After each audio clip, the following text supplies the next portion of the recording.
Advisory Committee. We'll start by having a roll call.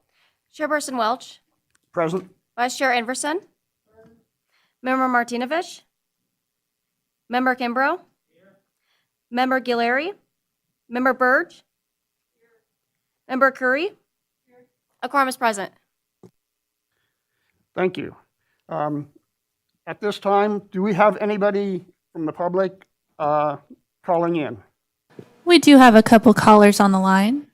Okay, at this time, if anybody who's calling in would like to make comments, we'll open it at this point. Your time will be limited to 3 minutes. So is there anybody that would like to make any public comments at this time? Caller, when you hear the 2 beeps, it'll be your turn for public comment.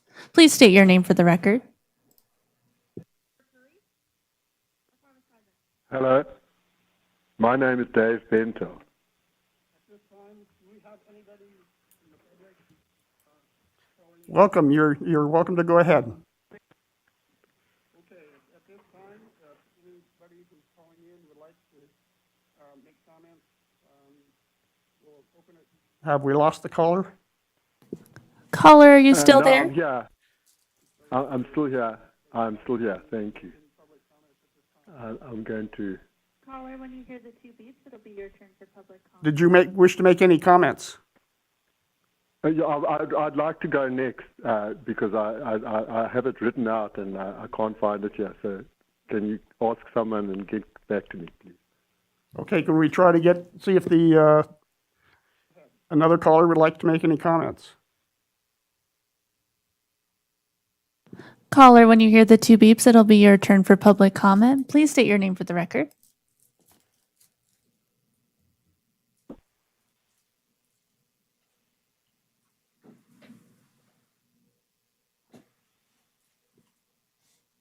Caller, are you there?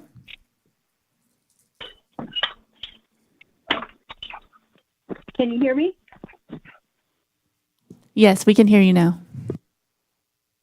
Hi, this is Robin Orloff, and I don't want to make a comment right now, but I am listening in on the phone because I can't pull you up on the video on the computer. So if you don't mind, I'm just going to sit in on the phone. Thank you. That's fine, Robin. Be aware that we are only doing comments at the beginning of the meeting and not on each one of the individual items. Yes, I'm quite aware. I Okay. find that interesting that that's to be a common thread through all the meetings right now. Thank Sure. you for reminding me. Okay, sure. So is the first caller available? First caller? Yeah. Okay. This is Dave Bentel. I sent in public comments to the public comment.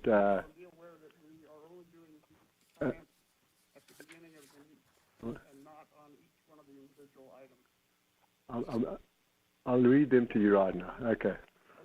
Can you hear me? Yes, we can hear you. Okay. My comment is as follows. I, David Bentel, am providing this comment to indicate my disgust with the city's apparent attempt to bypass the Carson City Code of Ordinances, Title 12, Water, Sewage and Drainage, Chapter 12.18. And I've actually lost my computer right now, so it doesn't matter. I'm really pretty disgusted with the fact that. Yes, we can hear you. Okay, my comment is as follows. I, David Benzel, am providing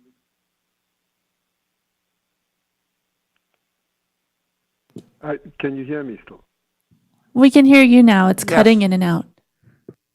Okay, no, I've got bad contact. So I, Dave Benson, am providing this comment to indicate my disgust with the city's apparent attempt to bypass the Carson City Code of Ordinances, Title 12, Water, Sewage and Drainage, Chapter 12.18, Erosion and Sediment Control.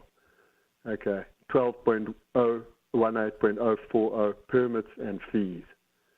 12.18040.2 permit application states the permit application shall be consistent with those required submittals for an engineering permit, along with plans, specifications, and project schedules for all construction operations for earth disturbances of more than 1 acre in size, or areas greater than 10,000 square feet of new impervious surface, or of more than 50 cubic yards of grading.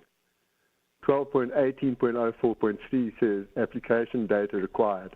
The plans and specifications shall include an erosion and sediment control plan, comma, stormwater pollution prevention plan, SWPPP, and details, which shall include and contain all of the requirements of the applicable sections of the development standards of Carson City.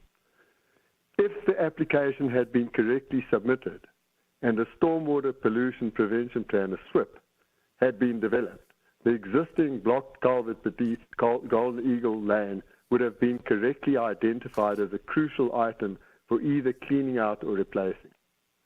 As things currently stand right now, residents of Golden Eagle Lane have to regrade the eroded and potholed section above the culvert to allow some semblance of safety. It's time for the city to accept responsibility for maintaining the paved section of the roadway between the culvert and the mailbox cluster. After all, the city is insisting on the use of the staging area for OHV access to Prison Hill. Thank you. Be safe. Okay, is that everyone that's called in? We do have one more caller on the line. Okay, Caller, when you hear the two beeps, it'll be your turn for public comment. Please state your name for the record. Hi, my name is Dan Graytack, citizen of Carson City. I'm calling to comment on the dog leash law proposals. I was on the Carson River Advisory Committee at the time that the Open Space acquired properties. You know, one of the major things we talked about was habitat protection and preservation. I think dogs off leash on open space is not going to provide that kind of protection. I think you need to really look careful where we're going to let them go and when they're going to be there. But a blanket, everybody in open space, they can run. I don't think that's good for wildlife or for watershed or for the natural conditions on the open space properties. Parks can look at it different. We may look at trails different. But I don't think we should have dogs in the river except maybe at a designated spot.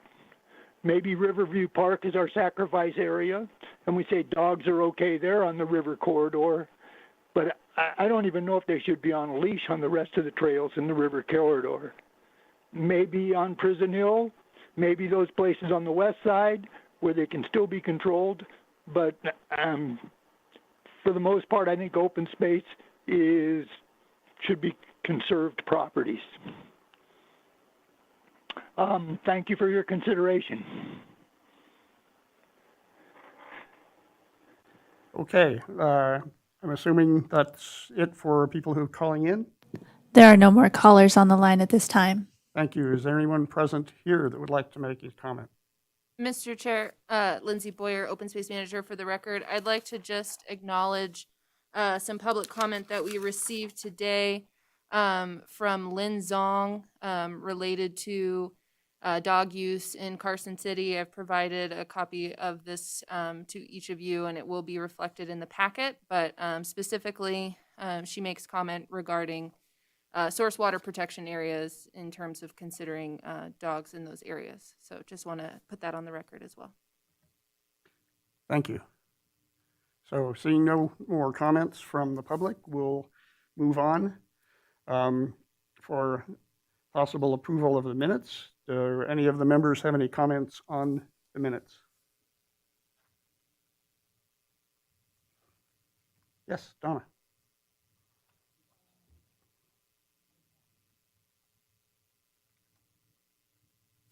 Got it to work.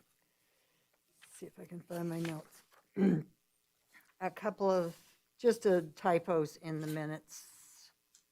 On page 4, second paragraph, third line where it says care squared, I believe that's carriage square.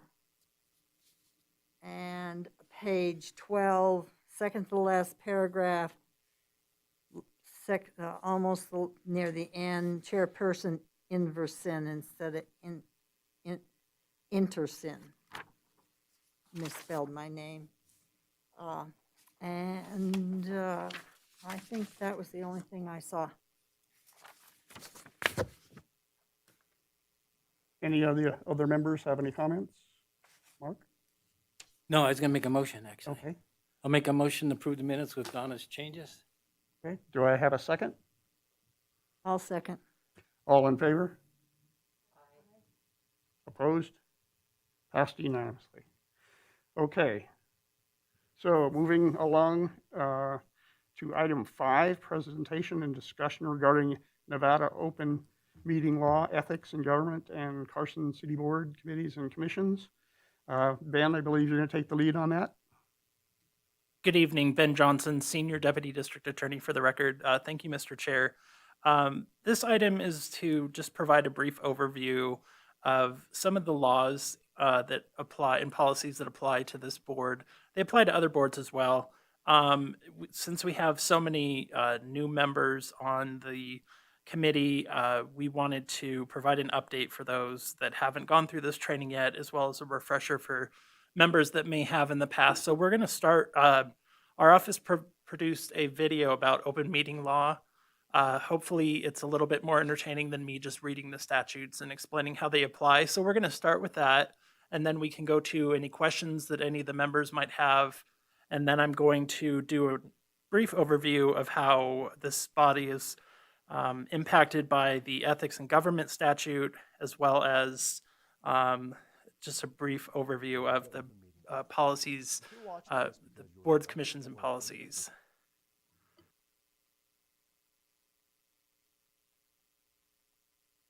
Serving in Carson City, this presentation will provide you with some of the basic legal rules that you should know in order to conduct your public meetings in a way that's compliant with both statutory and common law requirements. If, on the other hand, you're watching as a citizen who simply wants to learn more about the open meeting law, welcome. You come to the right place. Today, we'll be talking about certain requirements that were established by the Nevada legislature to ensure transparency in how public meetings are conducted, and which guide a public official when that official is participating in a public meeting. Please keep in mind, though, that there is a lot, both in statute and in case law, that drive the open meeting law. Although we won't have enough time to go over every single requirement, I'll do my best to go over some of the most important parts. So, what exactly is the open meeting law in Nevada? The open meeting law, NRS 241.010 to 241.040. Those are the statutory provisions codified in Nevada revised statutes, which require certain meetings to be open to the public and conducted in a certain way. That includes, for example, meetings of the Carson City Board of Supervisors, the Redevelopment Authority, the Planning Commission, and many, many other boards, committees, and commissions that operate as a public body in Carson City, whether created by statute, city ordinance, or the Board of Supervisors under authority of state law or the city charter. The legislature had a certain purpose in mind when enacting the open meeting law provisions. In enacting this chapter, the legislature finds and declares that all public bodies exist to aid in the conduct of the people's business. It is the intent of the law that their actions be taken openly and that their deliberations be conducted openly. These are the foundations of the Nevada open meeting law. There has to be a public body. There has to be a meeting. Before the meeting, there has to be a notice. And there also has to be an agenda that shows the public what is going to be presented before the public body. Finally, after adjournment of the agenda, there must be a preparation of minutes in a timely fashion. The open meeting law is made up of 5 main parts. First, it only applies to public bodies.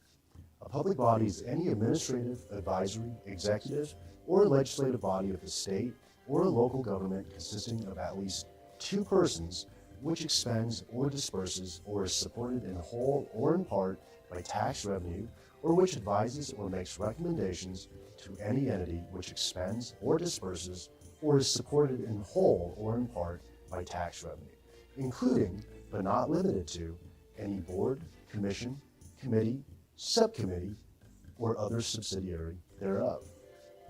Wow, I know that's a mouthful, but please stay with me. The open meeting law does not apply to meetings of non-governmental entities, and even some governmental entities are expressly exempt from the open meeting law provisions. For example, the open meeting law does not apply to the Nevada legislature, most judicial proceedings, certain meetings of the State Board of Parole Commissioners, and other meetings where state law specifically provides that the open meeting law does not apply. But then, what is a meeting exactly? A meeting is a gathering of members of a public body at which a quorum is present, whether in person or by means of electronic communication, to deliberate toward a decision or to take action on any matter over which the public body has supervision, control, jurisdiction, or advisory power. This includes any series of gatherings of members of a public body at which less than a quorum is present, whether in person, by means of electronic communication, at any individual gathering. The members of the public body attending one or more of the gatherings collectively constitute a quorum, and the series of gatherings was held with a specific intent to avoid the requirements of the open meeting law. So, we've heard a lot of different key terms here. Let's think about each one. What's a quorum? A quorum is a simple majority of the membership of the public body or another proportion established by law. If, for example, there are only 2 members, then there can't be a meeting for purposes of the open meeting law because there's no quorum. Also, for there to be a meeting, there must be at least 2 members on the public body. For example, there are certain administrative meetings that are conducted by one hearing officer. Under those circumstances, there is no quorum of 1, and the open meeting law would not apply. If all 5 members of the Board of Supervisors gathered for no purpose other than to discuss whether there really are UFOs and aliens on Mars, that wouldn't constitute a meeting. That would be subject to the open meeting law because, remember, the meeting has to do with a matter over which the board has supervision, control, jurisdiction, or advisory power. Now, let's talk about what it means for a public body to act or deliberate. Action. That's a decision made by a majority of the members present during a meeting of the public body, or a commitment or promise made by a majority of the members present during a meeting of the public body. Deliberation. That means to collectively to examine, weigh, and reflect upon the reasons for or against the action. That term includes, without limitation, the collective discussion or exchange of facts preliminary to the ultimate decision. Social functions are also not subject to the open meeting law so long as there's no deliberation over matters. Attorney conferences are also not subject to the open meeting law.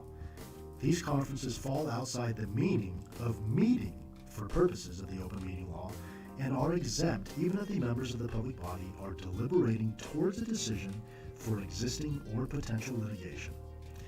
But there can be no action taken which, if you'll recall, is the making of a decision, a promise, or commitment, or coming to a consensus. Let's talk for a moment about electronic communications. In addition to in-person meetings, members of a public body may also participate and vote on matters during a public meeting electronically, meaning by telephone or video conferencing. However, if a member is allowed to be present telephonically or through video conferencing, the public must be able to hear or observe what is happening. Another important thing to remember about electronic communications is that they must not be used to circumvent the spirit or the letter of the open meeting law. The entire purpose of the open meeting law is to facilitate transparency in government by requiring actions and deliberations to be taken and conducted openly, so that the public always has an opportunity to know what the government is doing. Members of a public body must exercise great care in avoiding what's known as a walking quorum, which can more easily happen inadvertently through the use of an electronic device, such as a cell phone or computer. Let's take a look at this scenario. Hello? Hi there, it's me, Adam. I'm going to vote yes in that land issue tomorrow. How about you? Great, I'm going to vote yes too. I'll reach out to Tony, okay? Perfect. What's up, Daddy? Hey, Tony, I just spoke with Adam, and we're both going to vote yes on that land issue tomorrow. We want to know if you're on board. Okay, cool. No need to talk with Bert or Harry, because that's 3 votes for us. Brilliant. In that scenario, we had a walking quorum that was made possible by a series of telephone calls, which would violate the open meeting law. But it doesn't just have to be phone calls. The same violation could happen with, for example, fax or email communications. The lesson here is to always be mindful of serial communications between members of the public body. If you're a member of a public body and you receive an email about a topic that falls under the jurisdiction of the body that you're serving on, always remember to check who's all on the email. Check the recipient list. Check the blind copy list.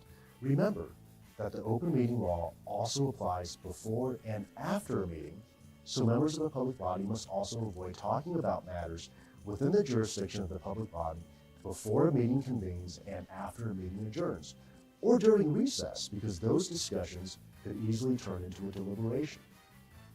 The practice pointer here is to confine those types of discussions to discussions on the record. The open meeting law doesn't apply to meetings among staff. So for example, if Carson City employees gather to discuss an item that will be appearing on a future agenda as an item for discussion or action, that meeting would not be subject to the open meeting law provisions. Additionally, private meetings between staff and a non-quorum of public body members would not violate the open meeting law. All right, let's talk about a few notice requirements now. Notice must be given at least 3 working days before the meeting. Notice must include the time, place, and location of the meeting, and various other information. The agenda must consist of a clear and complete statement of the topics to be considered. Discussion, deliberation, and action must stick to the agenda. Remember, this is part of the public's right to know. Items on which action may be taken must be denoted as being for possible action. Otherwise, the board, committee, or commission may not take action on that agenda item. And lastly, but not least, there must, at a minimum, be 2 periods for public comment. Certain requirements must be met to satisfy the public's right to know. Notice of a meeting, which is oftentimes the agenda itself, must be posted at least 3 working days in advance of the meeting. Of course, it must also list the date, time, and place of the meeting, and it must be posted in certain other locations as required by statute. These requirements, including requirements related to how an agenda title should be worded, are all set forth in the provisions of NRS 241.020. For Carson City public body notices and agendas, members of public bodies can rely on the assistance of staff and the district attorney's office to ensure that posting requirements and other legal requirements relating to the content of an agenda are all satisfied. Public comment is something, however, that the members of a public body need to give special attention to. At a minimum, public comment must be taken at the beginning of the meeting before any items on which action may be taken or heard, and again before the adjournment of the meeting, or after each item on the agenda on which action may be taken is discussed by the public body, but before the public body takes action on the item. A public body may impose certain restrictions on public comment, but those restrictions must be stated clearly on the agenda. Those restrictions must also be content neutral. Comments that are unduly repetitious, slanderous, or irrelevant to the public body may be limited as well. Reasonable rules of decorum may be imposed, and disruptive behavior may be prohibited. Reasonable time restrictions may also be imposed, but that must be uniformly imposed on all speakers. Let's consider this next scenario.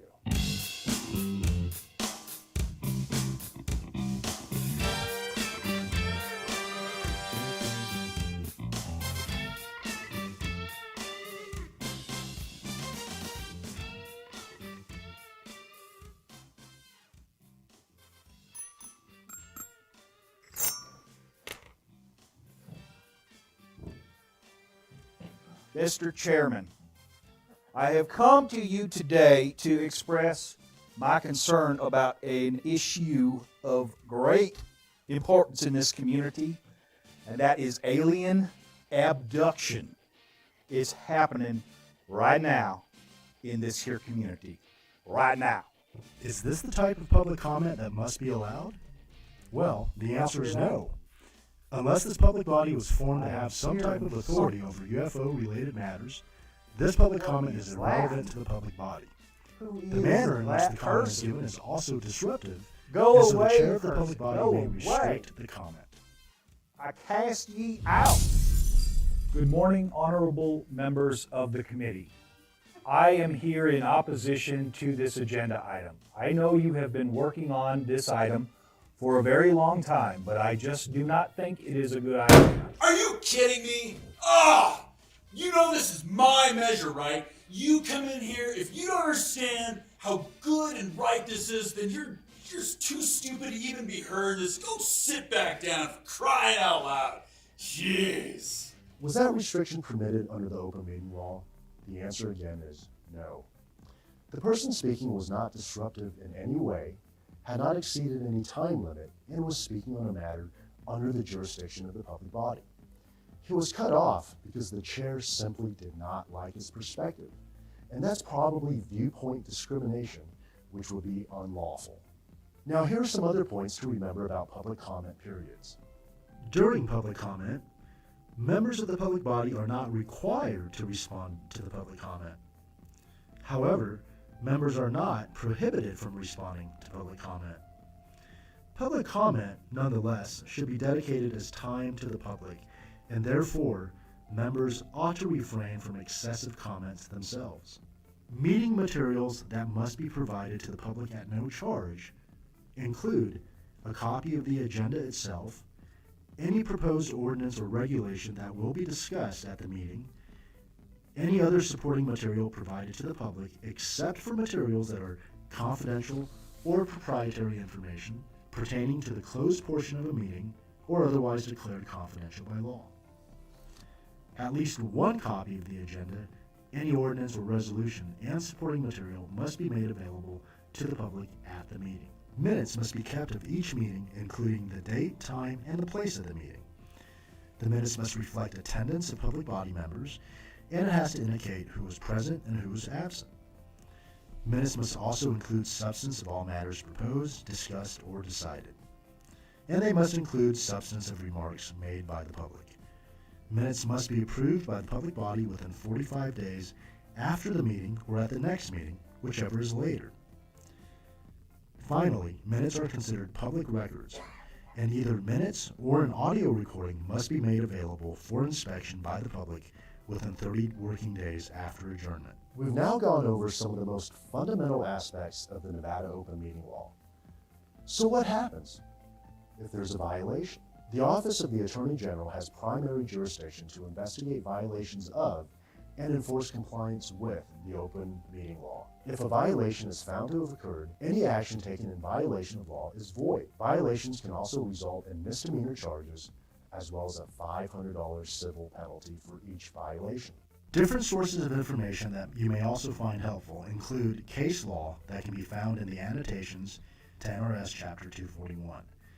NRS is available on the Nevada Legislature's website, but annotations to case law are not. Annotations can be viewed by using legal research programs or by visiting your local law library, including the Nevada Supreme Court Library. You can also view and download a copy of the Nevada Open Meeting Law Manual and official legal opinions of the Nevada Attorney General's Office, which can be found on the Attorney General website. Hopefully, this brief presentation has been helpful to you. If you're an elected or appointed member of a public body in Carson City, and you have additional questions that require a more detailed analysis of the open meeting law, as well as any questions related to your voting and abstention requirements under ethics laws, please do not hesitate to contact the District Attorney's Office. Thanks for watching.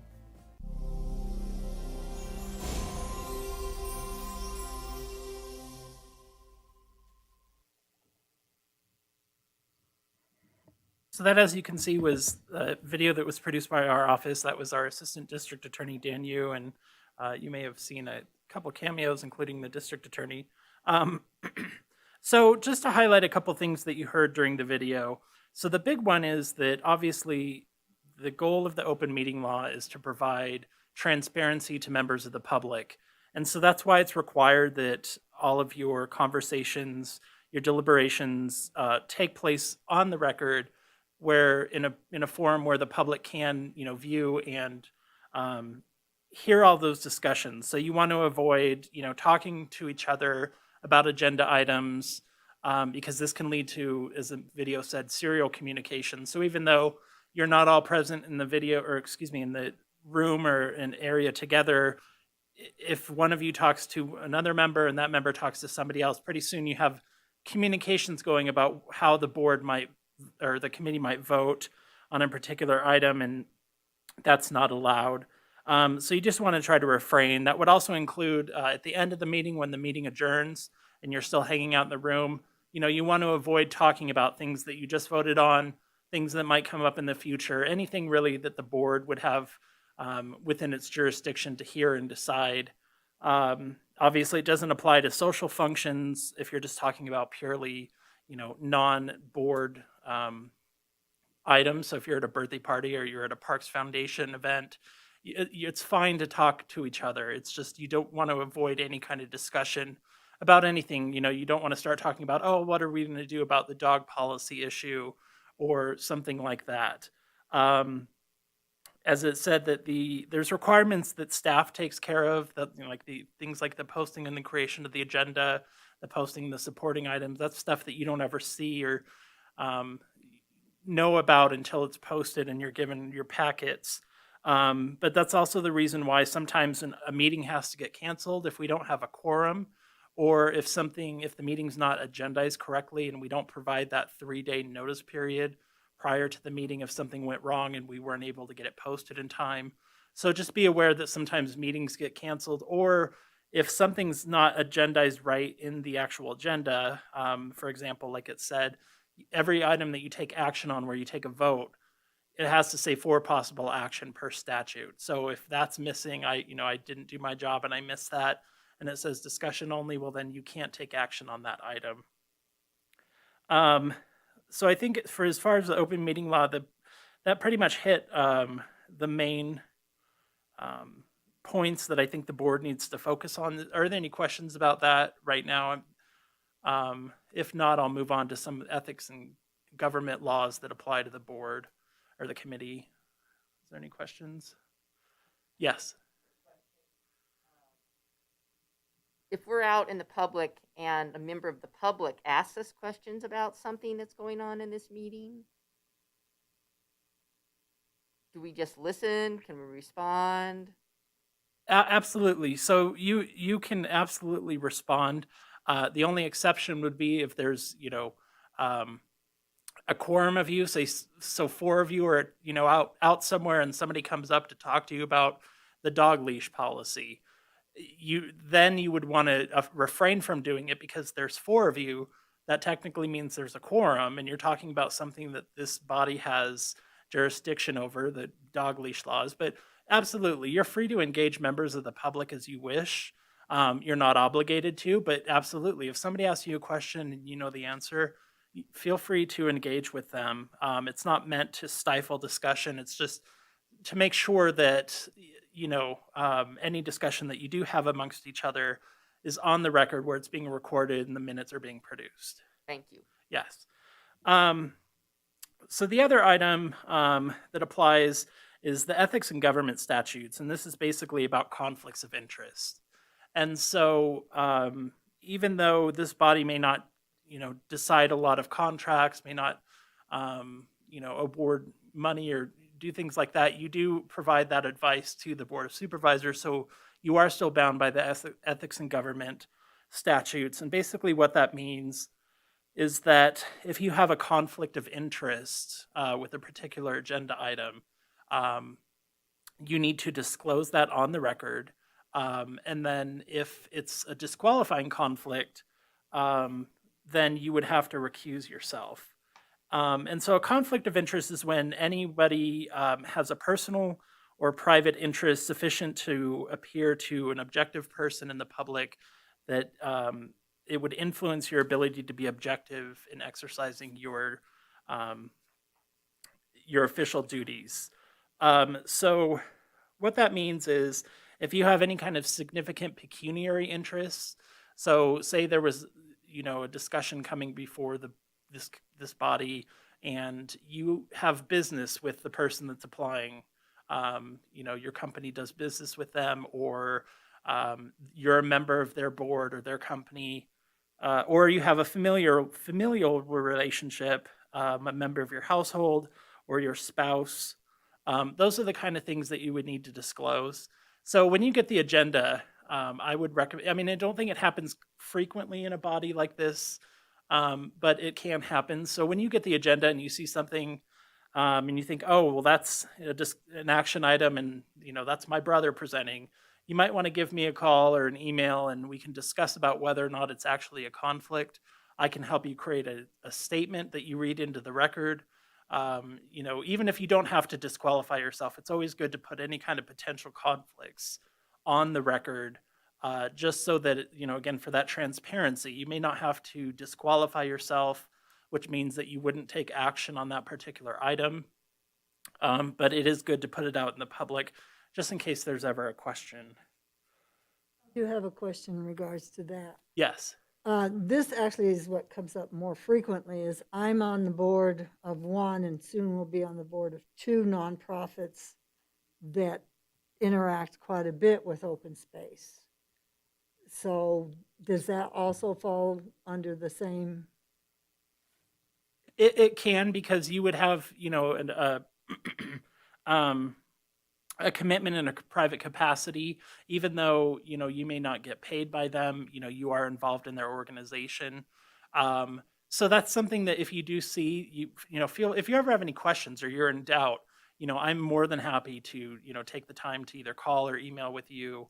And we can figure out if there's a conflict that needs to be disclosed. Again, I always offer to err on the side of caution and just to say, hey, I'm a member of this nonprofit. They're they're involved in this project in some way, they're bidding on it. And just for the sake of transparency, I want everyone to know that. But because, a reasonable person in my position wouldn't be affected by that, being a member of that nonprofit, I'm going to vote or I'm not going to vote, things like that.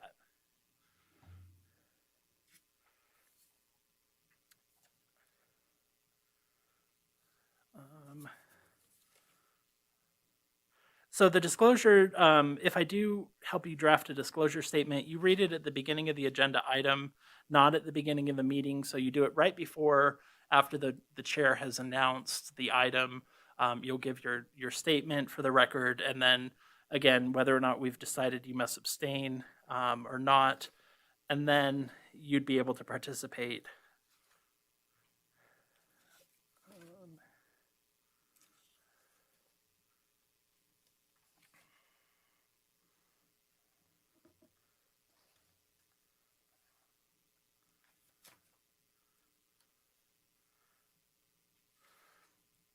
So I think that's generally what I had for my presentation. There are the board's, committee, and commission's policies, rules, and procedures. They're listed online on the carsoncity.org website. These are just general rules that apply to all boards across the city. It goes to the creation of a board, how vacancies are filled, things like that. So if you have any questions about those later, I'm not going to go through them all, but that was essentially my presentation. So if anyone ever has any questions moving forward, either about open meeting law or the agenda, feel free to let me know, and I'd be happy to discuss it with you. Thank you. Thank you, Ben. Do any of the members have any other questions for Ben? Okay, so seeing none, we'll move on to the next discussion-only item, discussion regarding the 25th anniversary celebration of quality of life and establishment of the open space program. So Lindsay and Jen, you're up. Thank you, Mr. Chair. For the record, Lindsay Boyer, Open Space Manager. So we have brought this item before you guys because this November will mark the 25th anniversary of the passage of quality of life that initiative here in Carson City. So that was passed in 1996. And the ballot initiative was to vote to increase sales tax by 1/4%. And those funds accumulated from that increase would go towards supporting parks, trails, and open space in Carson City. So we're very fortunate that that was able to pass. Our community has seen, immeasurable benefits from the passage of that initiative, and open space specifically was created out of that ballot passing as well. So we're super excited to celebrate the 25th anniversary. And so we're proposing kind of doing a quality of life month to commemorate, celebrate, the whole month, and schedule a bunch of different activities that celebrate all the things that the Quality of Life Initiative supports. So we're still working on the calendar and identifying events, but as of right now, we're thinking about kicking off the event on October 29th, which is the day that we observe Nevada Day. And we'd like to have a celebration out at Silver Saddle Ranch, something in the afternoon, maybe have some music, maybe some cowboy poetry, food trucks, beverages, maybe have some speeches or talks or things from some of the folks that helped pass quality of life. Maybe even do some interpretive talks as well. So that's going to kind of kick off the month. And then from there, we're planning a variety of different events. We'll have things like bike rides to enjoy the fall colors. We're thinking about having some kind of free drop-in days at some of the facilities that the Quality of Life money supports, like the rifle range, the MAC, the aquatics facility, things like that. And we're also working on planning a few other sort of more on the recreation side of events, which I'll let Jen chime in on. So we just wanted to bring this to the committee, kind of get it on your radar. As we continue to plan, we'll be sending out more firm dates. But as of right now, if you want to put that October 29th on your calendar for a little celebration out at Silver Saddle, we're really excited. And then, if folks have some ideas or things you might want to see, certainly let us know, and we'll see if we can work those into our schedule. So with that, I'll toss it over to Jen and see what she'd like to add. Thanks, Lindsay. Jennifer Budge, Parks and Recreation Director. Some other things that we have sort of tentatively scheduled. Obviously, the Nevada Day Parade is a huge day for the city, and the city is going to have a float with employees. So we're probably going to have some quality of life signage or maybe pictures of different facilities that funded that to help kind of just be part of that day. Muscle Powered always hosts a trash mob the day after Nevada Day, which is great. So anything basically over this next month, we would just kind of consider part of the celebration. So obviously, the Quality of Life Fund also contributed to beautification and a clean community. So that fits right in with what we're trying to do. Lindsay and I are going to work on a quality of life report so we can talk about all that the funds, what it's gone to and contributed, and how much we've leveraged these funds with grants and other opportunities, and really taken that money and turned it into so much more than what the community contributed. So we'll do a report and a proclamation at the Board of Supervisors on November 4th. Then we're going to have most of these events will be free, and some will be fundraisers for the Parks Foundation. So we're going to try to incorporate a few of those as well. On November 6th, we're going to do a dodgeball tournament at the Multipurpose Athletic Center, the MAC. The MAC was entirely funded through the Quality of Life Fund. So we do have quite a few things planned at the MAC in particular. That day will also be Fall Colors Bike Ride. The 20th and 21st will be Junior Ranger programs. And the 20th will be a pool carnival at the aquatic facility as well. And then we're also in talks and hopefully planning a disc golf tournament, a beginner's pickleball clinic at the MAC, something in cooperation with the Boys and Girls Club, because they do receive $120,000 a year from this fund that goes toward unrestricted toward their operation, maintenance, or whatever that they see fit. That was part of the initiative. And then, as Lindsay mentioned, some activities with Endow and likely just getting into shooting sports, whether at the rifle range or at our archery facility as well. So there'll probably be a lot more than what we mentioned, but we're trying to tie everything up by the end of this week so we can get it into our activity guide for the fall. Any questions?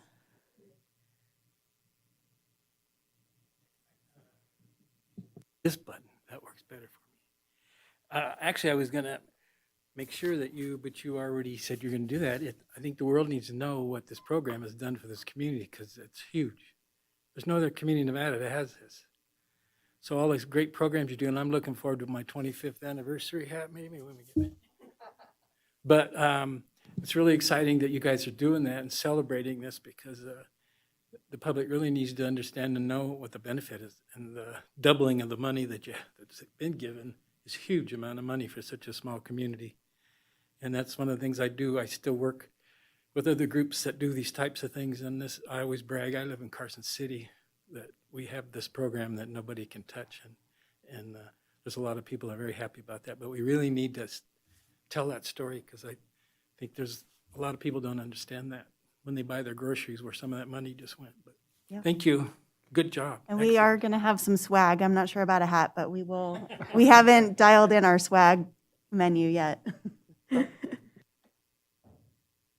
Yeah, what a great list of activities, and I concur with what, I'm sorry, your name again? Mark. Mark, okay, thank you, I concur entirely. I didn't introduce myself. That's okay, I'm still a newbie here.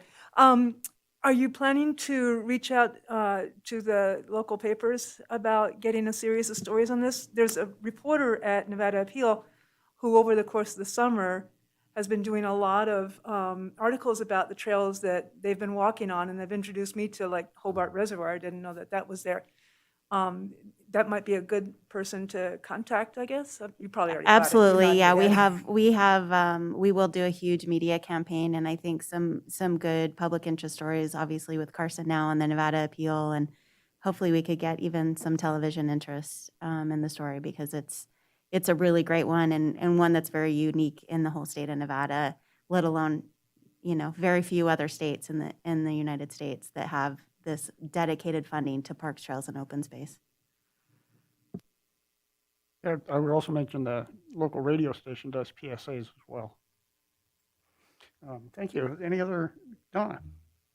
Yeah, when I saw this, how I have been about wanting something on the website that says for each park how much money went into that park and how much money was used to get us grants. And I got to thinking, maybe it would cost a lot of money, but boy, I'd like to see a banner go up at every park and every facility that said, okay, this amount of money came from quality of life for this park or this parcel of land, because citizens do not know. And I've had people say, what quality of life, what's that? What does that mean? And I have to stand there and explain to them, you know that 1/4 cent of everything dollar you spend in this town goes for these properties. Oh, I didn't know that. But they then cannot really see that. And if there was a banner, or if every one of the kiosks, Greg, that you're putting out there had a little thing on it, said X number of dollars from quality of life came for this property, or then was used to get another grant of this much more money, 4 times, 5 times more sometimes, to buy this property or maintain this property, or like the MAC, to build this property, or a plaque right there as you walk in the door of the Boys and Girls Club, this much money comes to from quality of life for this, so that the citizens go, oh, I can see where this is coming from. It would make a big difference because most citizens they're not aware. So anything you can do like that, this is the perfect opportunity to put it at every park, every building, every piece of land that we have. I think that's a great idea. And, Land and Water Conservation Fund is one of our many grant sources that we receive. And Land and Water requires not only deed restrictions on the property, but that you have to post a sign with the logo, and it says this is funded, this park or this location or whatever was partially funded by this fund. And we could probably mirror that and maybe put it up, and a lot of the locations would be funded by that also. I'm hesitant about putting dollar amounts on things because then the sign might be dated. And we hope to continue to reinvest in all those facilities as we move forward. So I wouldn't want the dollar amount to change, but I think we can definitely look at that messaging and signage, especially at our kiosks and other opportunities. Yeah. Those so are great that- ideas. Because the citizens just are not aware of how much their tax dollars are going back into this community. Thank you. And I still want it on the website. We will, and the website is, we just got a new website, so it's probably more under construction than it's ever been, unfortunately, so I do apologize for that, but we're trying to work with, Rachel Snyder's been amazing with the city, trying to undertake that for the whole citywide, and Dan Arp is working with her to try to get our pages updated wherever possible. So if you see links that aren't working, we apologize, we're working through that right now. One more thing for advertisements, something to think about for not beforehand, but potentially afterwards, is getting a magazine like Travel Nevada to do an article on what you guys did do for this to help increase participation in these later on. Okay, seeing no more comments, we'll move on to the next item. Item 7, discussion regarding recommendations to staff concerning a dog use policy or ordinance for Carson City parks and open space areas, including a review of draft dog rules and regulations, policy guidelines. So, just Jan and Lindsay again. Yep. Thank you, Mr. Chair. Lindsay Boyer, Open Space Manager. So, this item is a continuation of several discussions that we've had in the past, both individually as committees and at the various joint meetings. So we are just kind of updating you on our progress and where discussions have gone and what staff have been working on. There's also several attachments that we've provided for you guys to give you some more information as well. So I'll just kind of go through those. So for anyone who isn't aware out there listening, we are trying to develop some more consistent policies as a department related to dog use in Carson City, where dogs can be on leash and off leash, and just be able to provide more consistent direction to staff and to the public. So we have been working on developing a policy. So rather than bringing kind of the working draft that we had going, we thought that it would be good to just start by bringing you kind of some high level policy statements that we've been working on to see if that is kind of in line with what you guys had been considering. So that is attachment 1. So you'll notice some of those policy statements I mentioned, as well as starting to identify certain areas where dogs would be allowed and prohibited. Through this process, we realized that there are still some question marks related to certain types of properties or certain areas that we wanted to discuss further. So there's some items that are kind of more specific to open space that I'll be asking your guys' opinion on. There's some items that are more specific to Parks and Recreation Commission. They'll be discussing those tomorrow with the hope that we can, bring some of that all back for the joint meeting in December. So some items that we've identified as topics for discussion with this committee, we're starting to look at open space areas and how they're classified, whether it's a wetland or a riparian area or a watershed protection zone, and specifically looking at how those need to be handled in terms of dog use. So I think tonight I'd really like us to dig a little bit more into the river corridor and how we want to approach that specific area of Carson City. Obviously, it's a large area. It's a contiguous area, goes through both parks and open space properties. Some may be more sensitive than others, and so really like to identify, what your thoughts and feelings are related to that piece. We've also talked a little bit about active ranching areas or grazing areas when we have the sheep on the west side of town. So I think that's another consideration we'd like to look at. And then we'd like to look at wetlands, kind of same thing. All of these fall into the kind of environmental sensitivity category. We do have lands that have cultural sensitivity as well. So kind of looping that into the discussion here as well. So I think that's really where we'll focus the discussion. Before we get to that point, I did want to just kind of go through some of the other attachments that we provided for you. Member Kimbrough has been super helpful in going through some of the data that we got from the dog use survey and really digging in deeper and, you know, helping us to summarize comments, loop them into specific categories so you guys can see, you know, really where a lot of the public's passion and discussion points were lying.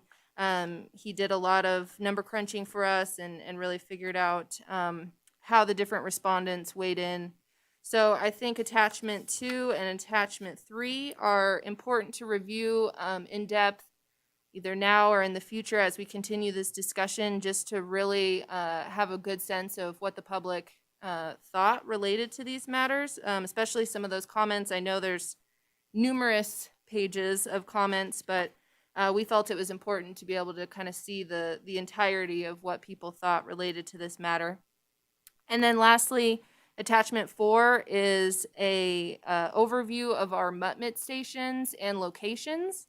As we talk about dog use and where to allow it and where not to allow it, we start getting into infrastructure and costs. And if we are adding dog use into a facility that didn't previously have it, we know that we're going to need to install some more amenities like mutt-mitt stations. So we wanted to give the committee some information about how many we have currently, what the average costs of maintaining those are, and also just kind of the time that it takes to manage those from a staff perspective as well. That will be an important consideration for us as we discuss. So with that, I will go ahead and turn it over to Jen to add anything that she would like. Thanks, Lindsay. Jennifer Budge, Parks and Recreation Director. Just a couple comments that we've received, calls from the public about that I wanted to just sort of address that we need to incorporate into the policy is there's always going to be some instances of exceptions. So in number 3 on attachment 1, we talk about certain buildings or certain areas that typically would have dogs prohibited. I wanted to give you just 2 examples of some exceptions where we might want to say in the policy that the director could, or designee could authorize exceptions for certain circumstances to allow dog use. So Mills Park would be a great example right now, and I don't know if that will continue, but right now we do not allow pets at Mills Park, which, as you've heard, is a problem. The rangers are there all the time.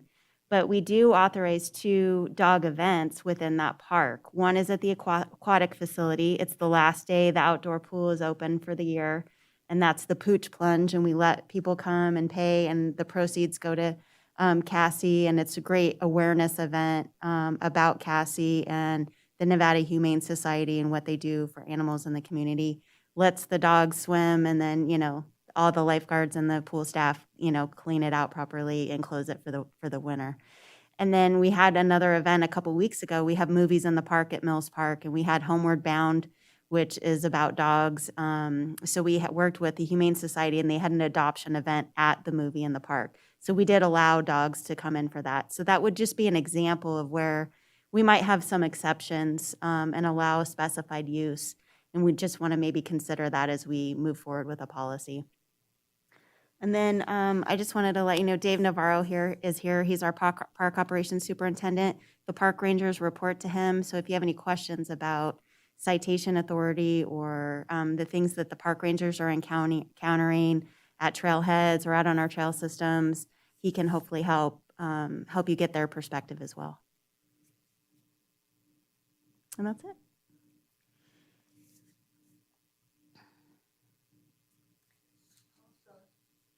Okay, Donna? I want to say you've done a great job so far. You've really distilled down, and it's a big project, and you guys have really done a great job so far. I mean, a couple little things, you know, just like Centennial Park, you need to get in there the fact that that is also a trailhead for trails that dogs go on. So you kind of have to look at, that's one little thing. And the cemeteries, there's 2 cemeteries in there that most people aren't aware that even exist. So you would have to explain what those are. Most people don't know that Pioneer Cemetery is even there, or where it is or anything. Empire probably too, most people don't know about it. So you'd have to explain things like that. But I mean, this is a real good start. And so I don't know whether you want to start with the river, the water issue, or is there one area you wanted to start the discussion on? I think the river is an area that is probably the biggest question mark, just because there's so much land, and I think it's important that if possible we develop consistency across the entire river corridor. That's what that may be more challenging than we think, but I think that's one of the bigger gray areas that we have right now that we'd like to discuss. And that's a big issue for me. Dan Graytech spoke, and because of water quality issues and wildlife issues, I was thinking about it. Riverview Park is very popular with dog walkers, and they like to let their dogs play in the water and the river and everything. And of course, we aren't going to get the dog problems from the water here. If they're playing in the river there, that's going to be Dayton's problem more than ours. But as far as the wildlife along there, my feeling is really to keep the dogs out of the water. But definitely, I don't know if we could do it at Riverview Park. I think we would actually have a war if we were to try to do that at this point. But definitely the creeks that feed into the rivers, like Kings Creek, Clear Creek, and Ash Creek, are areas that we really need to, because of water quality. Those are big issues, I think. And for most of along the Carson River, because of wildlife. I feel like we already have eliminated dogs along the newest section of trail, the Buzzy's Ranch section. So they're aware of that. Mexican Ditch Trail, they have consistently walked along that and are used to it. Empire Ranch, they're used to walking along that. I don't know if we can eliminate everything and say, okay, we'll let you have Riverview Park, but then I think it should be closed during nesting because of all the ponds in there where there's the nesting birds. That's my 2 cents, where in Canada they've given up using pennies, so. And just to clarify, the Buzzy's Ranch Trail, we haven't eliminated dogs. We've just required that they be on leash. So for the comments that you're making, would you be advocating for not allowing dogs at all, or dogs on leash, or seasonal closures, or all of the above? Kind of what we as staff have been talking about is there's essentially 3 options of how to treat the river corridor. You can do full prohibition of dogs. You can do dogs allowed and on leash. I guess there's 4 options. You could do dogs allowed and off leash, or the 4th option is a hybrid where you do seasonal closures, where either dogs aren't allowed for a certain time period, or they're required to be on leash for a certain time period and then off leash the rest of the time. So there's different ways to kind of examine the issue. And I think from our perspective, like I was saying, consistency is going to be key. But as you already noted, Riverview, would be a challenge just given the use there. In some other areas, people are used to, bringing their dogs at those locations. So it seems like we need to figure out a policy that is maybe flexible and fluid enough to protect the resource while also managing for the use and the desire by the public, which is easier said than done. But. Yeah, it's very difficult, and It's very going to be, it's going to be a big change for the community. I would say at a minimum, on leash with seasonal closures, period.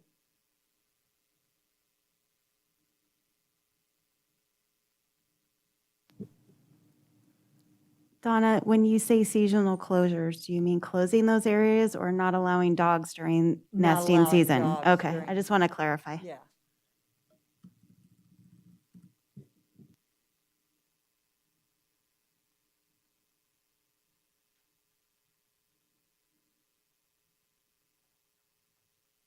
Hi, Mary here. I would have to go with a hybrid as well because the Riverview Park area, I do not know how.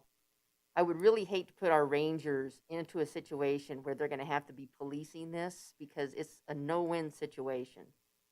And people have been walking their dogs down there, like Donna said, really since humans have lived here. So I agree with, protecting when, the seasonal closures, doing that. That's even going to be a change. But trying to eliminate them, I don't possibly see how that's going to work unless you have law enforcement down there all the time. I think you have to be very flexible when you're talking about dogs, and I think the hybrid way is the best because some areas, they can go off leash. I think Buzzy's Ranch Trail, I think they should be on leash, but I don't think they should be eliminated. And somehow we need to protect our watershed areas. I honestly don't really know what to say about that because, again, I don't want to put our rangers into situations where it's just miserable, dealing with people that are so angry about everything now.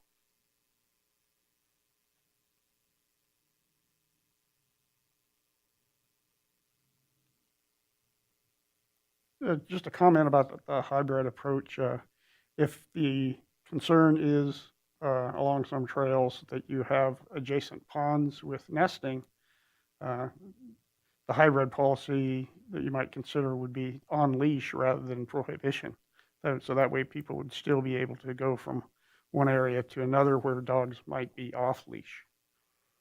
As far as no dogs in creeks, I think that's another area where, for instance, along Potter's Trail, there is fairly heavy use by dog owners. And I think that it would be another enforcement challenge to change that.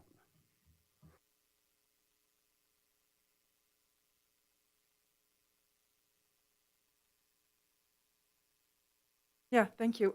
I agree with the hybrid, and I was looking at the graphs here showing the different levels of support and some of the internal inconsistencies with the response of the public on it. But I do note that on the question regarding natural and cultural resources on number 2 there, on leash and sensitive areas is supported by 76% of the respondents, which is actually higher than I thought it would. And I think that that's a really terrific start, and that if that any change in adoption of a hybrid system could try to take a look at this and maybe publicize this as part of a lead-in to the public of explaining that things are going to change, folks, and here's how you told us you were supporting the changes, and show that particular graph and the others here that relate to it in a positive way.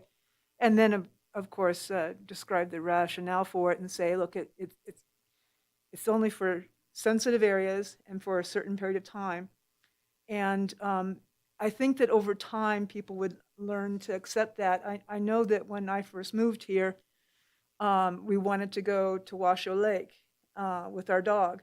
But that area that is closest to us here in Carson is closed off in the spring to all dogs. You can't be in there at all. Those wetlands areas that are now not so wet. But that was, it was clearly stated and clearly understood by us as new residents. That's not allowed, and I didn't ever see anybody out there with dogs. So it'll be an adjustment, I'm sure, but I think a hybrid approach and then show the public how the public responded to this, showing the support for these types of hybrid solutions, I think it could go a long way. But I'm sure the rangers are going to have some bad days. Thank you.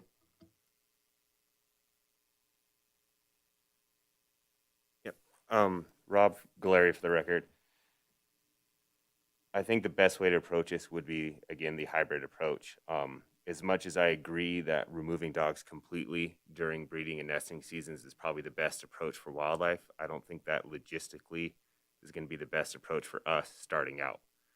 If we go with an on-leash requirement initially and determine if that's satisfactory to what the needs are for wildlife, if it's working, let's stick with it. If it's continuing to have issues where dogs are affecting wildlife in that area, then let's look at the next step forward of removing them completely, documenting the cases why, so we have justification of why they were completely removed, minus just the fact of wildlife. I completely agree that the birds and nesting in that area need to be protected, but if people have been using this trail for 30 years, 20 years, they're not going to be very happy when they get to see a sign that comes out and that says seasonally closed for them, that they're not going to be able to do it. And those seasonal restrictions are not a short period of time. It's April through October. So a lot of time where people plan to be outside with their dogs, walking them during that time frame.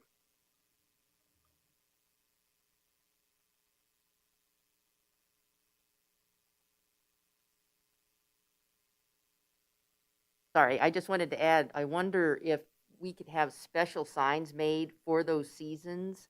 Because I know there is a sign down at Riverview Park, but people go by that all the time until you don't notice it anymore. And during that time, I wonder if, like a big red sign or something could be put up seasonally to start clicking into people's heads. Protect your wildlife.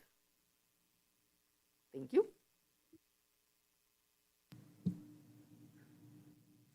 Okay. First, I'd like some clarity. When we have a joint meeting coming up, this group's only supposed to talk about open space and trails, right? We're not talking about the parks and all the other facilities? Is that what your hope would be? Well, I think we're going to have to bleed into other areas because right now we're talking about the river corridor and, Donna brought up creeks and tributaries, and that's really important. Well, we have parks that have creeks and tributaries running through them and are affecting the river, which is downstream.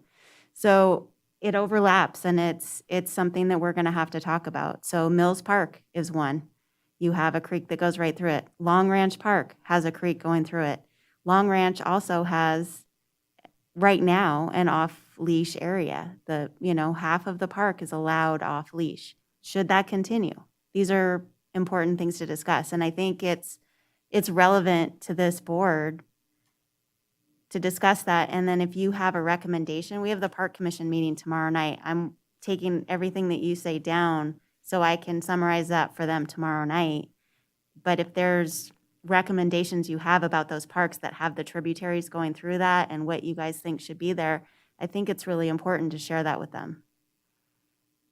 Okay, well, that helps because I would agree. There's no such thing as parks and especially trails that go through everything. But a lot of the creeks here are talked about up on Forest Service land that we don't have any control over. So there's a lot of confusion. It isn't far up the canyon that you're leaving Carson City property. So that's one of the things we have to deal with is the trailhead might be in Carson City, but 100 yards up the trail they're in the Forest Service. Actually, the trailhead at Waterfall starts in the Forest Service, goes to parks, and it comes back over to Forest Service.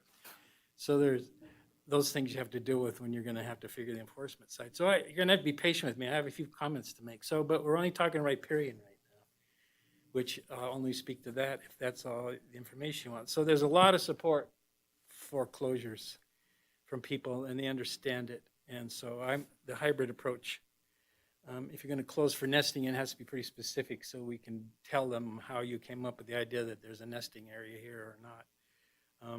But it's the off-leash is the problem. So if we can keep them all on a leash, which will be impossible, as people like myself in the field know, waters and dogs means no leash usually. So they just have to work with that. So I'm just going to give you the message that there's a lot of support for closures. And riparian is one that most people understand. If there's water, that means wildlife. So it's really easy to delineate that, but that's a whole lot of trails. And in the urban area where there's a lot of people using the facility. So, and then Fifth Street already is a problem area for people with the dogs running loose all the time there. So that's one of the complaint areas. So that's all I'm going to speak to for now. With this group, I think all supported that entirely, that this hybrid, and water is easy to explain to people, whether it's a creek or a perennial creek that only flows part of the year, that wildlife. And one of the things that's been missing that's going to happen in your retreat September is for this board to understand what the mission is.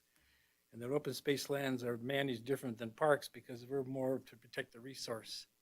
That's our charge. More than in the parks, you give people the opportunity for recreation and do the best you can, conservation.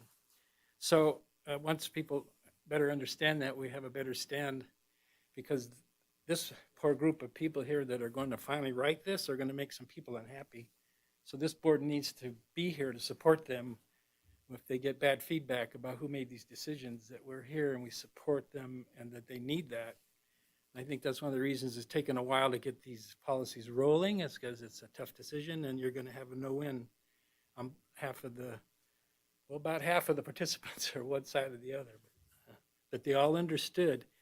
Then I want to make a point. There were 900 people that responded to this, and I sent this to them. If you gave them all 3 minutes, they'd be in here for 45 hours. So that's 45 hours of testimony you got in the paper here. So you didn't even get all the comments. You got about half. There's a bunch more under safety and security and stuff. But giving you all that would be insane to give you all that. You obviously can tell I have spare time in my hand if I went and did all that statistics. But so that's all I'm going to say on the riparian section. That seems to be all we're addressing for now. Does the committee have any specific comments they want us to share with the Parks Commission, specifically about the tributaries running through parks, and any recommended guidance for dog use in those parks, specifically Long Ranch and Mills Park, because we do have creeks going through there. So from a natural resource perspective, I mean, that's definitely more the bailiwick of this committee. So if you have anything you want me to share with the Parks Commission, I'm happy to pass that on. Can't you? Well, that's what I was trying to describe. It's a water feature. So anything that's with the word riparian in the mix, to me, it's an easier definition to tell people and explain to them. If you define that dogs on a leash in all riparian areas, hopefully that would help you do that so you don't have to break it down any more than that. And that's just my comment. I just want to clarify, I think that we should have dogs on leash during the closed portions, not eliminate them. And as far as like the parks, I don't know why you even have big green spaces for dogs to run and chase balls and frisbees if they have to be on a leash. So you can't just have dogs on a leash in those parks. That's just my opinion. Like up at the Long Ranch, and I don't know what to do about the parks, basically, is what I'm telling you. Sorry, Jennifer. It's totally fine. I think considering the riparian area in those parks, if you have Right. any suggestions for guidelines within those, I'm sure the Park Commission would appreciate it. Sorry, I have Because they probably don't nothing. want to know what to do either. So, well, we have one park that prohibits dogs, and, you know, we had 180 contacts with dogs in a 3-month period. So clearly it's not happening. And then we have another one where half of the park at Long Ranch, you have to have them on a leash, and then there's a sign, so an imaginary line for the dog to just, you know, be under voice control, which is great in theory, but you do have a lot of wildlife that go through there, and instincts kick in, and busy streets, and so it's just, you know, we're gonna have to try to address it where we can be as fair as possible, because change is hard for people, and, you know, they're fur baby. These are, you know, people see them as like their children, and I totally get it. I'm a dog owner myself, but I also have, you know, 2 of my kids have been bit several times by off-leash dogs at a park. So it is a concern, you know, and I think some people run on trails and they don't mind having dogs come up to them, while others are terrified. So there's no easy answer. But I think this is a great place to start about the river and our natural resources, and then we can move on to these other topics and try to get a little more refinement as we move forward. One last comment. For areas that are primary habitat, so for riparian, these are, key habitat areas. Have you guys looked into the land and water funds for maybe some sort of wildlife protective fences surrounding just those immediate areas? So there's certain marshes that may be a higher priority habitat, and that is key directly towards what those funds are derived for. So reaching out to those, see if there's funding available to fence certain areas off may be the best option for some of these high traffic areas. That's a great suggestion, and we haven't looked into fencing and grant sources quite yet, but what we are looking to as a starting place is reaching out to NDOW and getting some guidance from some of their habitat biologists to just really understand kind of what you're getting at is where are the really critical areas that we need to be thinking about more specifically. So yeah, good suggestion. Thank you. But, to your question, Jen, regarding recommendations to parks, I would say any park that has a flowing creek going through it should be off, dogs on leash. And as far as Long Ranch, I have never understood that. That has I know of a serious incident that happened there. It's been several years where a dog in the off-leash area crossed over into the on-leash and seriously injured a small dog. And both the people that were affected were both friends of mine. And, I was like trying to stay out of the whole thing because it got heated. So that's like set up to fail. That needs to be fixed. But no, I think that should be an all on leash park because there is a riparian area and there's a lot of wildlife there because it's right next to the open space. So yeah, that's.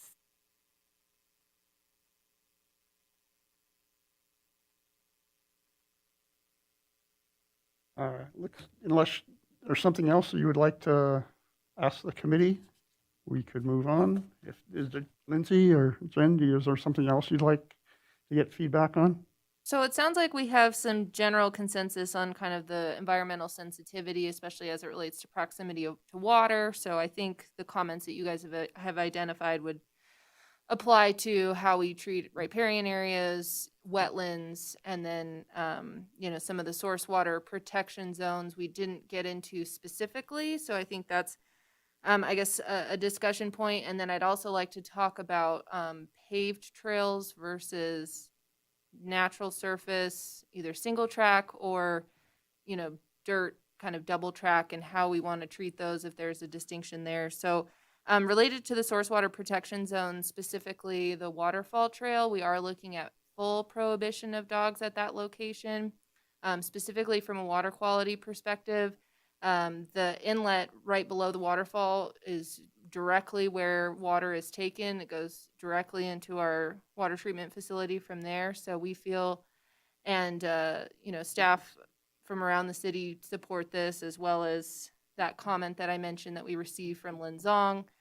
She has been working on some of the source water protection plans for the city. And so I think there's general consensus from the resource specialists that prohibition in that location is probably the way to go. I don't know if there's other source water protection areas that we need to look at, but that's definitely one of the primary ones. And then related to the trails, as of right now, we're sort of thinking that paved trails will likely have dogs on leash because they're typically in town, crossing through intersections, busy streets, etc. But some questions about how to handle the trail piece as it relates to having dogs off leash in open space, kind of ties back to the river corridor, but we also have different types of trails. The new trail on Prison Hill, is that an area where dogs should be off leash or on leash? It's close to a road, but it's, also kind of away. So I think those are two other consideration points that we'd like to get your feedback on.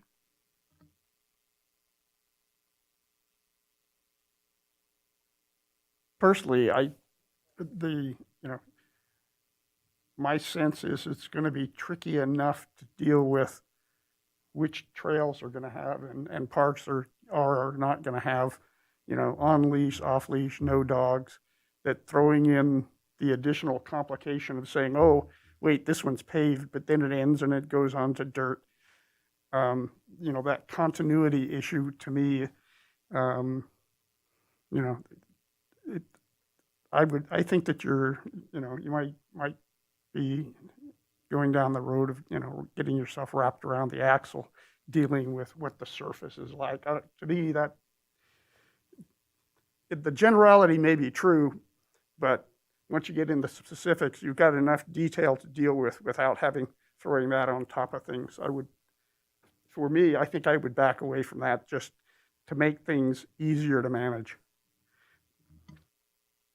Yeah, I agree. Any improved, what I consider like a rail trail, an improved hard surface, whether it's paved or just packed 12-foot wide trail, should be leashed. And that's primarily because you're going to have more smaller, younger children, strollers, the little kids with the little push bikes, and you've got loose dogs running along. You got more potential for interactions and problems on those trails. Single track's a different animal, but these improved multi-use paths, I think, and then it's easy. Doesn't make any difference what the surface is. You need leash. You need your dogs under control, because we all know that the definition of voice control is very broad. To add on to that, I agree that should be just considered any improved surface, because there's too many trails, like we've talked about. For instance, the V&T.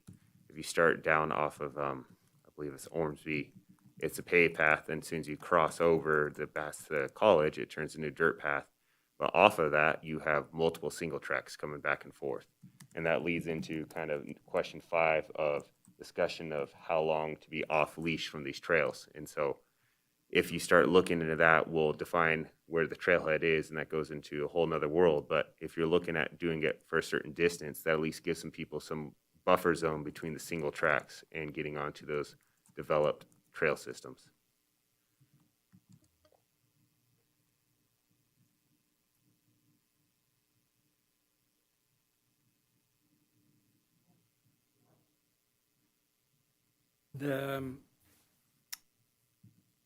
If we're just talking trails now, not the open space, is that kind of what unless you want to open it to open space too, have some comments, or just the trails, the single? Well, the trails are in parks and open space, so that's what's hard. But I guess right now we're talking about trails specifically, and they may cross multiple jurisdictions, and they may, as Rob indicated, go from several different surface types. And how do we handle that? Yeah, well, it's like shooting a shotgun. I guess it just sprays all over the place. So you're just going to have to pick what you think makes the most rational sense and move forward. But the rules would be leash on hard surface. And then when you get to your soft surface, there might be some discussion about whether that part, if it connects back to pavement or it goes to single track. There's all these little parameters going to come into play before you decide that you might need to go out on the ground. But the policy would be that dogs are on a leash at all times except for. So if you start going for the except for, it would be single track that connects to paved surfaces that's an end of a road. I mean, you're going to have to write up these parameters, because I don't know what every trail looks like and how they end and how they go into different jurisdictions, because then you got the same problem. Like waterfall, you start the Forest Service, you go to parks, you go back to Forest Service, you go back to parks. So we're not going to put a sign at the Forest Service of their rules and then the parks. So there will be some things that people, you might not be telling the truth, but you're telling the truth for where the sign sits without, mass confusion. But that's just the business of doing trails. So I think The best solution for, if you look at these materials and read the notes, the best, and look at other areas like Washoe County and state parks and places, putting a dog on a leash is always the best solution. But we have to work with the public on that other 50%, to make sure we allow spaces for them to be off leash. So if you start throw the trailhead into the mix so that they can go out the first 200 feet, I'm an advocate for 300 because that's a football field and there were enough votes, but I think I'm losing there. The 200 might stay there. So up to 200 feet, they're on a leash, and after that, they're gone. So it's like, what happens after that 200 feet? They just got a trailhead, like you said. You get off at V&T, then you're back down that single track. Your dog's off a leash, then down on the single track, which would be a bad spot because that's the convalescent center, the cancer center's trail, where you certainly don't want dogs running around down there. So that's why kind of individual situations, but the goal would be to give every opportunity for off-leash once you've gone beyond what we're trying to protect. Paved surfaces, which is a transportation where you have, I rode V&T trail the other day on the paved, and this lady walked up with 5 dogs and walked in front of me and was talking to her friend, and so I had to stop my bike, get off my bike, and go walk through her. So that was a paved trail, but I mean, it's just an example of just yesterday. I said, well, that didn't work. So you have a tough nut to crack, but I think we all kind of agreed that it was on leash for transportation type paved trails, and then if they go to what we call class 4 or the double tracks, was a leash, unless they were connected into single track. Did that? And if I had disagreement there, that's fine. And then you weigh the issue of off leash or not, of where it's going. If it's heading up to the Forest Service, you're only stopping them for 200 yards. Then they can take the dog off a leash. So it's a tough one. And one of the biggest problems was whether you're in a trail or open space. Number one of all the complaints was people have their dog on a leash and somebody comes up with their dog off a leash. Most all of the negativity came out of that situation. And then there's a whole section, if you read it, about people don't blame it on the dogs, it's the people. So it's the people section that needs the work. And I'm an advocate for more training opportunities for people. I even threw this thing in when I worked up at the lake, people like to speed in the 5-mile-per-hour harbor there at Sand Harbor with their jet skis. So I arranged to work with the court system that I'd write them a ticket, but they went and took a boat safety class, and then the ticket was erased.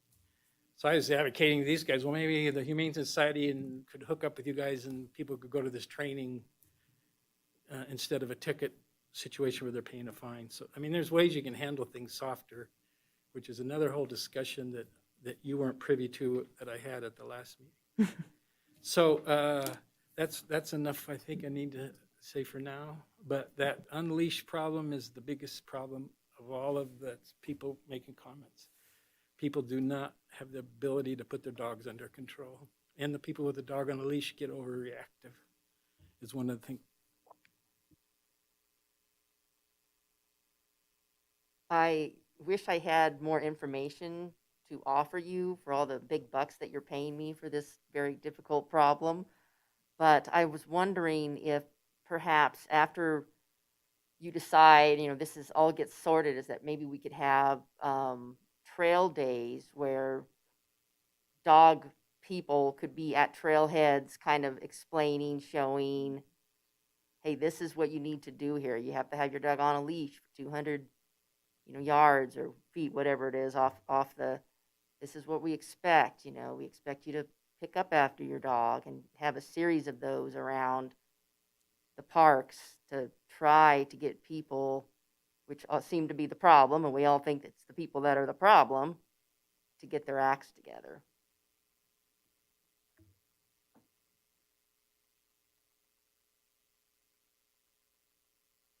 I'll tell you 2 funny incidents. My grandson is 25, but when he was 4, I'd take him hiking. And we started out on this trail, and this man with this humongous German Shepherd was in front of us. And of course, he walked right past the mutt mitt station, didn't pick a mutt mitt up in case. The dog immediately took a huge dump, and he kept right on walking. And my grandson very loudly kept saying, "Gran, he didn't pick up his dog poo-poo." And I didn't say a word to Garrett, and for a quarter mile, He kept saying that, and the guy's neck's getting redder and redder and redder. I wish I had a recording of that. I'd keep it on my phone. Another time, Muscle Powered was doing a cleanup at Pooh Corner, if you all know where Pooh Corner is. And I'm picking up dog poo. That's what we were doing, picking up dog poo. And these people come up with their little toy, whatever it was, yapper. What are you doing? Oh, we're doing a muscle-powered trash mob. And, oh, you're picking up a lot of dog poo? Yeah, as their dog poos and they walk off.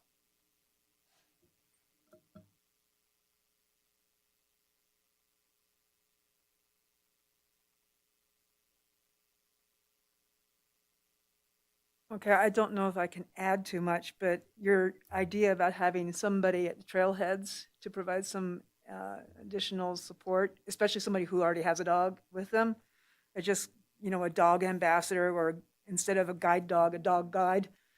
And where's Poop Corner?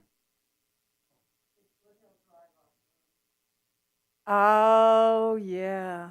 Uh-huh. Yeah, I knew. Oh, Pooh. Oh, okay. Okay. Well, given the topic, it's an easy thing for me to make a mistake on. I'll have to, yeah. But, this part of the discussion started with Alan's comments about, trying not to overcomplicate things with respect to what kind of trails we're talking about. And then we immediately started, delving into complicating it. I'd like to circle back to Alan's initial comments. I think that, and then tagging in also to the gentleman on the far end there, what you had said earlier as well, and that is that let's in terms of the hybrid idea of dogs on leash or not, but let's start with some steps that we are relatively certain that we can achieve, and then monitor it and see how it goes, and then always leave ourselves the option to continue to respond and adjust and develop further protections so that everybody can enjoy the areas, and yet the wildlife and our senses are not offended when we walk along and see additions to the trail that we don't want to see. But yeah, I gotta say, just try to keep it as simple as possible to start, and then adjust as needed in the future. Thank you. So going back to Mark's comments about the exceptions and then identify the exceptions. So if you look on attachment 1, number 2, it says dogs are required to be on a leash at all times except in designated areas. So what are the designated areas? And that's really where we need your guidance. Where do you see those designated areas being so we can define those? And then, that's kind of why we got into these policy kind of concepts to discuss, like the environmental component, the river component, where does it lead to those designated areas? We know formal dog parks with a fence, easy, right? We've talked about the waterfall trail. I think the waterfall trail will have options. So our new trailhead that we're building, maybe you can't have dogs that go to the waterfall trail, but you can go up the road. There is an option for where you can go. So I think that'll be a great location where, you need to have your dog on the leash at the trailhead proper, which we're going to be operating on Forest Service property, city, to further complicate it as far as rules and jurisdiction go. But if you can go up the road, at least you're getting an option on where you can go. So I think the rangers will be able to say, hey, can't go here, but we can have you go here. So it enables the ranger an option of something, a positive thing, which would be great. And the waterfall trails are quick in and out. It's not that long. If you had to leave it, it wouldn't be, I don't think, a huge issue. But those are the questions. Where are those designated areas? Where do you want to see that to happen? What do you mean, like where it switches? If you put dogs on leash at all times, there is no exception. Then you don't have to look for them. But if you get to a juncture where you have other properties like the Forest Service above it, like Ash Canyon and all those, why restrict them for 200 yards of a sign? So it's the practical way of adjacent landowners will be an exception. The authorize dogs off a leash. So that would be an exception as a trail that gets you there. At the bottom, you tell them one thing, and then up farther, they're not going. Forest Service ain't going to put a sign. Well, you can take your dog off a leash now. So that would be an exception, I think, and that's a west side complication that that state lands over there and Forest Service and private. There's a mix over there. So if you just allow dogs off a leash at 200 feet from the trailhead for those trails, you're doing the best you can with keeping it simple.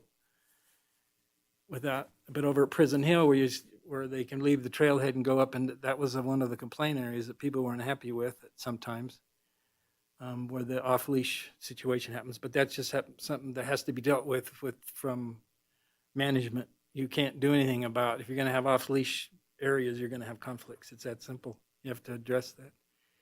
So I don't know what other exceptions there would be where you would go from leash to off-leash, unless it's right from the trailhead. Other than those trailheads on the west side make more sense to let them go after 200 feet because they're just moving up into public lands anyway. Does that make sense? And keeping it simple, what other exceptions do you think about?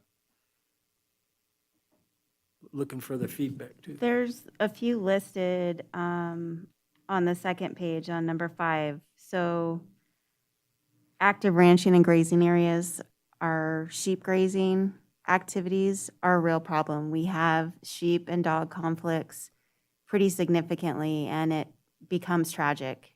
It usually doesn't have a good outcome at all. I think the only way to incorporate that is to do temporary closures for all dogs at that point in time.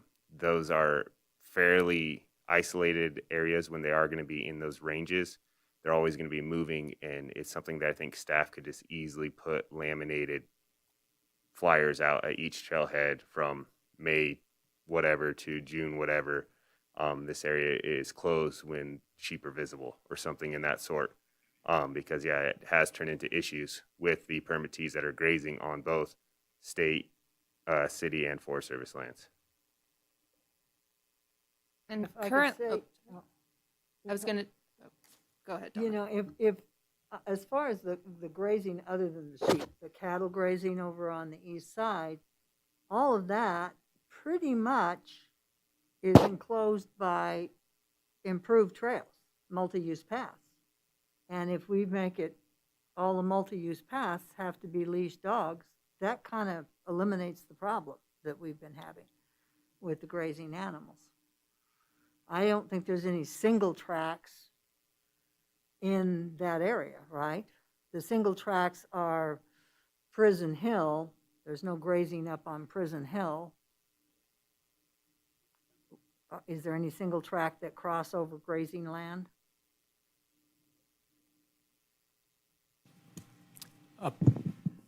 For the record, Greg Berger, and Trails Coordinator. Don, I guess you're addressing that to me. So, the Ash Canyon trails, the single track that go above V&T, the sheep. But I'm referring comes to in the there. cattle grazing on the east side.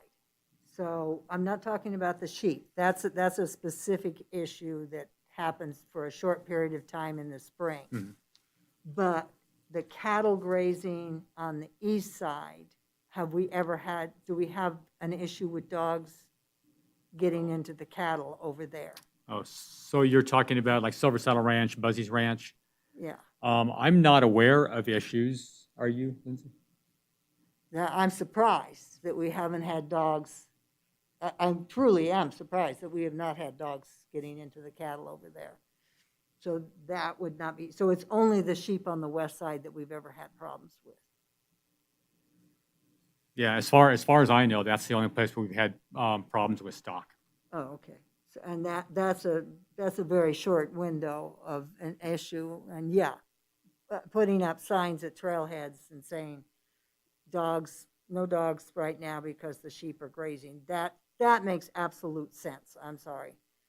Any dog owner who would object to that, I'm sure there are some, but And to Rob's point, we do put out signage temporarily at various locations where the sheep are grazing. The way that it's worded right now is just requiring that dogs be on leash when they're in grazing areas. So that's something we have talked about, whether we want to do full prohibition at that point. That could, again, be a challenging enforcement situation. If someone gets to a trailhead, they didn't realize that the sheep were there, or that maybe they're coming from an area where there wasn't signage, but they're on a long hike and now they've entered an area where the sheep are now there, but they have their dog. And so I think a leash requirement for the sheep areas may be easier. I think we want to include it in this policy as a matter of education for the public too, to say, hey, FYI, we do have these grazing time periods in the spring, and this is going to be a matter of policy moving forward. I think it's real important to make sure you include why the grazing is happening in that area and the benefits that it's improved on our lands around the city. And you could have the regulation that there's, you have to be on the leash, but have on the signs, we actually really encourage you not to take your dog, even if it is on a leash. And, sort of edge them towards, towards the prohibition. But like you say, I mean, the Long Ranch Trail, you could start down by Greenhouse and end up there, and all of a sudden, now you got sheep to deal with, and you've got to backtrack, and so I just trying to think that let's encourage people not to bring their dog at all, but maybe the leash approach, if we get that to work, would be an alternative. One quick question. During this time with the sheep, are the grazing permittees, are they using their protective, like Pyrenees dogs during this time frame? Yes. So typically there's 1 to 2 Pyrenees on site, and then 1 to 2 Border Collies on site as well.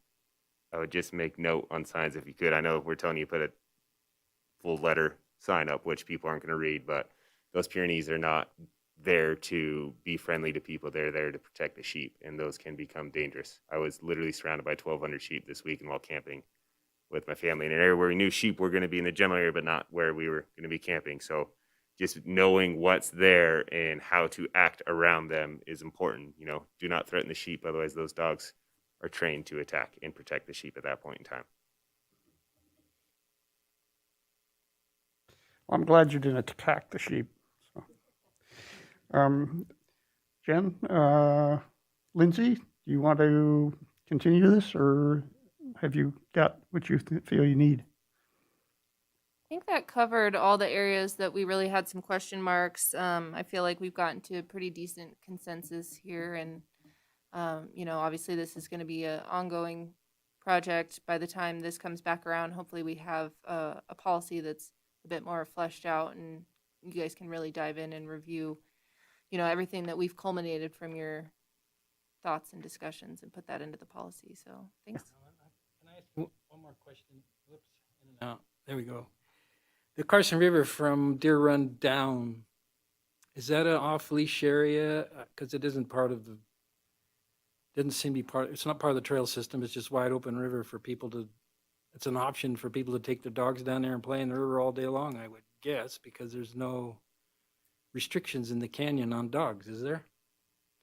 As of right now, there are no restrictions in the canyon for dogs. Thank you for bringing that point up. As we're thinking about the river corridor and the trail system, maybe that's more how we want to think about things. That area ends up being, as you mentioned, kind of a more open area for a variety of activities, and so maybe that's an area where dogs are allowed fully off leash. I guess it's an important discussion as it relates to treating the river corridor consistently, and if you're saying there's important nesting habitat along the whole other 5 miles of river corridor, but then out there maybe less important, I think the habitat is still there. So I think that's one we haven't really drilled down a whole lot of discussion on, but I could see it going either way. One other thing I'll mention is I know Lindsay's working with NDOW. We've been also out doing outreach with the Nevada Humane Society. They have the contract with the city for animal control officers, and we're trying to coordinate with them. Their ordinances, like ours, are very outdated, and we've talked to the DA's office about maybe coordinating the timing of an update for the animal ordinances with the parks and open space ordinance as well, because there's overlap. And they did mention when we met that the number one issue that they deal with are stray dogs. And then also that they said the best practice for a city this size is to have a leash law, and Carson City currently doesn't have a leash law. So we did share all of our survey results with them and are incorporating them and making sure that, whatever direction we go forward works for them as well, because the animal control officers, it's not just our park rangers that are enforcing this. Animal control officers also are trying to enforce this within our parks and open space system. So we are working with them and asking them, their guidance as well. When you talked about paved trails, a lot of those might be city versus parks anyway. It seems that way, but maybe you guys split up duties to separate that so that if they're on a paved transportation trail, maybe you guys enforce at the same time. I think, honestly, we don't have enough park rangers and we don't have enough animal control officers. So I see them as an extension of each other and needing to be a team, just like code enforcement is kind of an extension of that as well. So I think we just all need to be on the same page and making sure how we're enforcing things, and really education over enforcement is consistent through both agencies. And they agree with that philosophy. So it's great that we're on board with that, but there are times where there's safety issues and they need to be addressed. So we want to make sure that we have good, solid rules and ordinances, and it starts with this policy to turn into that. So if we do have to enforce something, that we have the teeth to be able to do that. I'm sorry. One of the things that comes up is the open space issue and where dogs can be off leash. So if you have a trail through open space that's off leash, essentially the open space is off leash, because they're not going to go off leash and stay on that 2-foot tread. So I don't know if we dealt with which open spaces, but that's where this knowledge of what sets the goals for this panel is protection of the resource. So if all of a sudden the trail that we just released the dogs on goes into open space that we're not as comfortable with and has riparian now, so you have to think about that mix too. So as it goes, because I know we didn't buy all that open space land. This might not make me very, very popular, but we didn't buy that to be a dog park. It was meant to secure those properties for a number of reasons. So they become a dog park just by opening the trail that goes through them, essentially. So somehow we have to deal with that issue. Just a heads up, and it didn't match in what we're doing today, but it certainly is something that's going to happen. Okay, with that, I think we'll move on to the next possible action item, discussion and possible action regarding the annual monitoring report for the Horse Creek Ranch Conservation Easement for 2020. Lindsay? Thank you, Mr. Chair. Lindsay Boyer, Open Space Manager. So this item before you is a regular item that we'll bring to the committee every year. Typically, we bring this a little bit earlier in the year, but since we had a lack of staff for a long time, we're playing catch up on a few things, and this is one of those. So the Horse Creek Ranch Conservation Easement is a property located up in the kind of Kings Canyon area. For those of you who haven't been up there, it's a very beautiful property. It's characterized by big open meadows and then surrounded by lots of forest surrounding it. And Carson City worked to obtain the conservation easement for that property in 2009.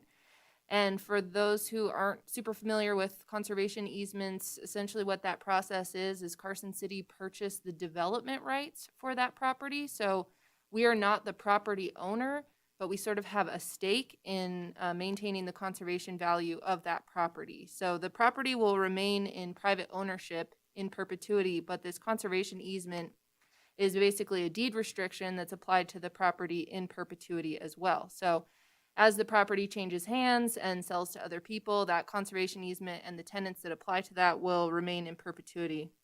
So one of the requirements of our conservation easement, or any conservation easement really, is that the entity that holds that easement is required to monitor on an annual basis. And so this report is satisfying that monitoring requirement. So usually we go out in the fall around October of every year and do a site visit, and that site visit is characterized by repeat photo monitoring, as you can see here in the report.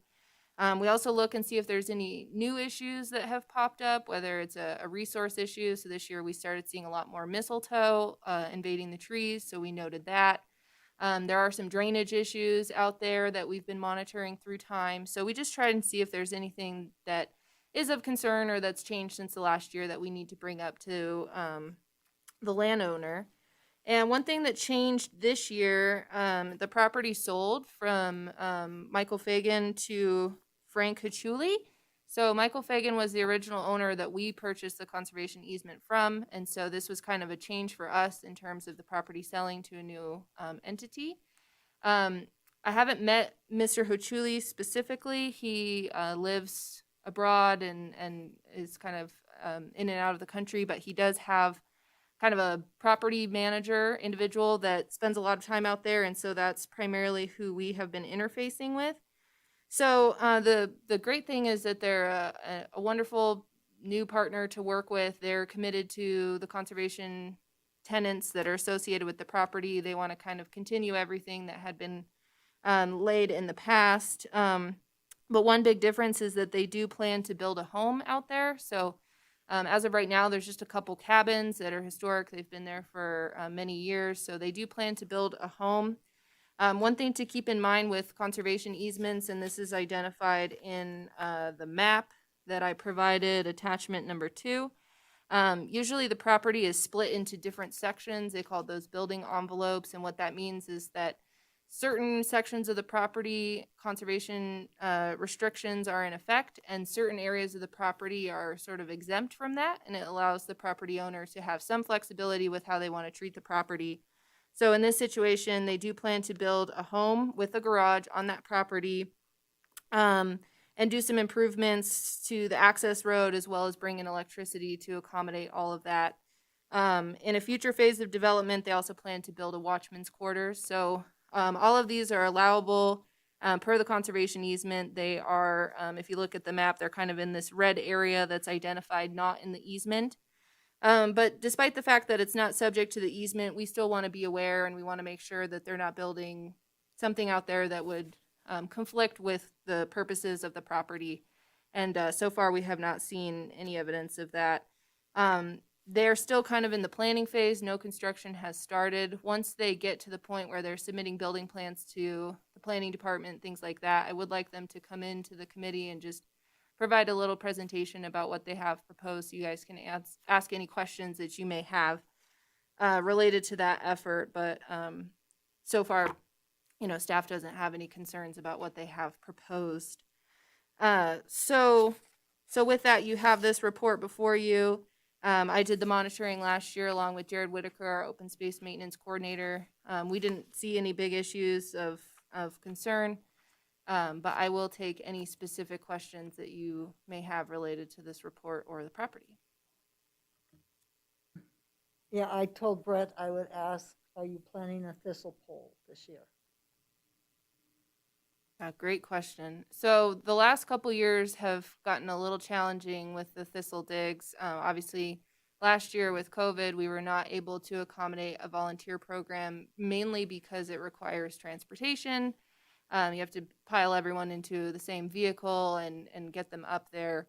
As of right now, we don't specifically have, transportation restrictions COVID-wise, so we could accommodate that. I haven't talked to the property owner if they want to do something this year. It may be that we've missed the boat a little bit and may need to just revisit that with a stronger effort next year. Typically, the time period for dealing with these thistles is July, August, so we would have to have something on the books any minute now, and I'd hate to get people up there and not have their efforts be super valuable. So it may be that just next year we need to get a larger group and just kind of hit it a little harder, because we've lost a couple years in terms of maintaining that ground.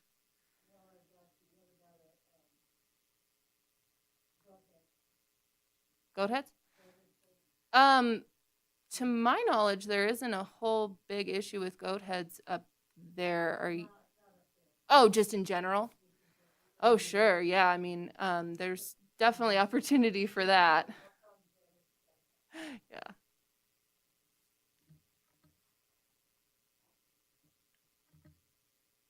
Question, does he still graze cattle up there? Is that one of the goals, is to keep cattle so it's a managed pasture? But your picture showed some great recovery from 2009, so I thought maybe they'd taken the cows off or got fenced off or something, but got great recovery. But that kind of like three questions at once at you there. Sure. Yeah, so cattle grazing is allowable and desired up there. They work with the neighboring property owner, the Old Woods Ranch family, who we've been in discussions with for a long time about a potential conservation easement on their property as well. So they have kind of a lease agreement where they allow the cows to graze both sides of that meadow. They, I would suspect, just have better management right now, better rotation.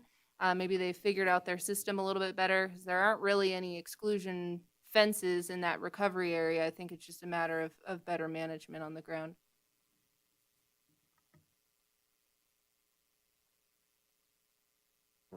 Yes, Rob. In that easement, does it require that any utilities be brought underground, or is power going to be brought above ground? That is a great question. I don't believe that's specifically identified in the easement. I'll actually double check and report back, but I believe their intention is to go below ground regardless. Okay, if we don't have any more questions,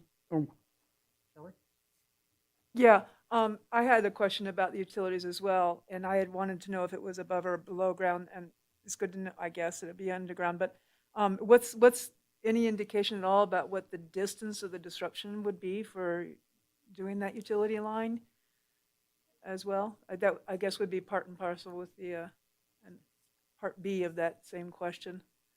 What's the distance? Because they don't have exactly the placement for the house, and the utilities would not go only to the house. I imagine it would go to the watchman's house as well. Right. That's something that I will follow up with them and report back to the committee as well. I don't have an answer for that at this time. I do know that they were planning on coordinating with the neighboring property, the Old Woods Ranch. They both had a desire to bring in to bring in electricity to that property. And I think they were going to come from the Highway 50 side and kind of go through the Old Woods Ranch and then figure out a way to bring that around to where the development is proposed. So I'll work with them to narrow down specifically where that disturbance is going to be, and maybe that can be part of the presentation that they bring to the committee before they start implementation. okay, would somebody like to make a motion?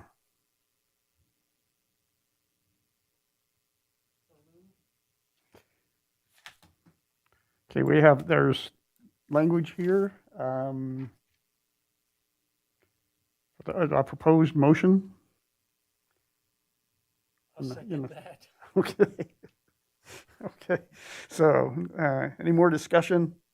Not hearing any. All in favor, say aye. Aye. Opposed? Passed unanimously. Okay. Thank you, Lindsay. Okay, now we're going to have a Trails Coordinators report. So, Greg? Hey, thank you, Mr. Chair. For the record, Greg Bergeron, Trails Coordinator. So we have a lot going on trail-wise this summer, and I'd like to highlight some of the bigger projects, and then for the newer members on the committee, I'll provide a little background as well. So Capitol Tahoe Lincoln Bypass Trails, super exciting project that we're super excited to be starting on now. It's been in the planning for many, many years. Muscle Power has been the big push behind these projects. But a little background. So so right now, I know everybody's familiar with the Ash to Kings Trail, and which is a 2015 project by Muscle Power, award-winning trail. And where that trail ends at Kings Canyon, right now, if you were, for example, to ride from Ash Canyon to Kings Canyon, then you would have to ride or walk down the Kings Canyon Road, down the dirt portion, and then down the paved portion to get back into town. So with the Lincoln Bypass, that will be a single track trail that will effectively bypass the old Lincoln Highway, which is the Kings Canyon Road. And it'll be a single track connection from Ash to Kings down to Longview. So it'll take you all the way back down into Carson City. And that is under construction right now, and we hope to have that done sometime this fall. And we hopefully we'll open it up before the end of the year.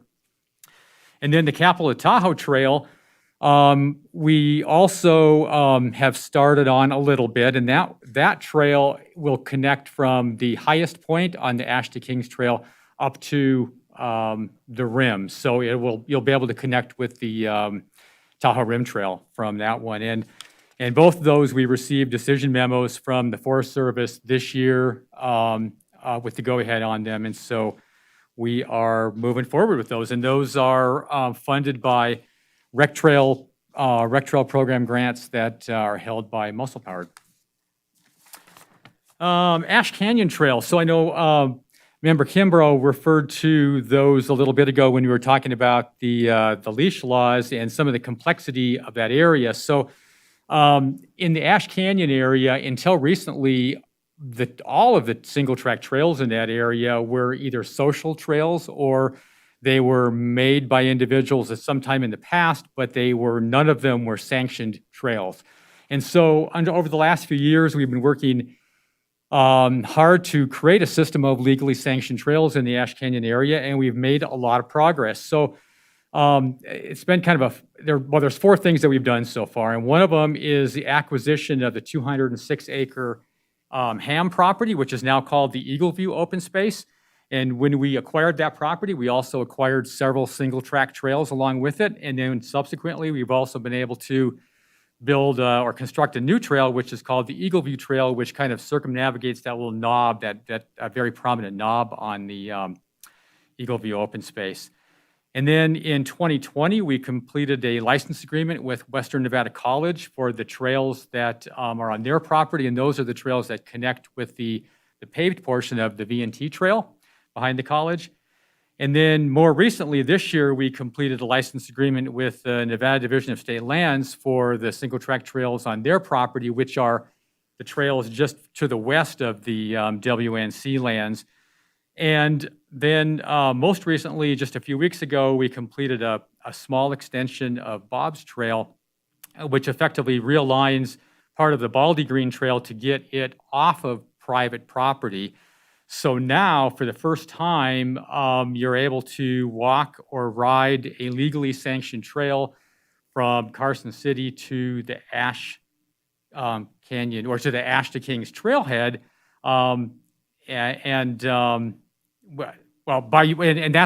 that's by using the Eagle View Trail. So next summer, we hope to create another connection, which will make a very simple connection all the way up there without having to go around that knob. But in the past, in order to make that connection to Ash to Kings, you would have had to, to be on a legally sanctioned trail, you would have had to be on the Ash Canyon Road. So now we can do it on single track.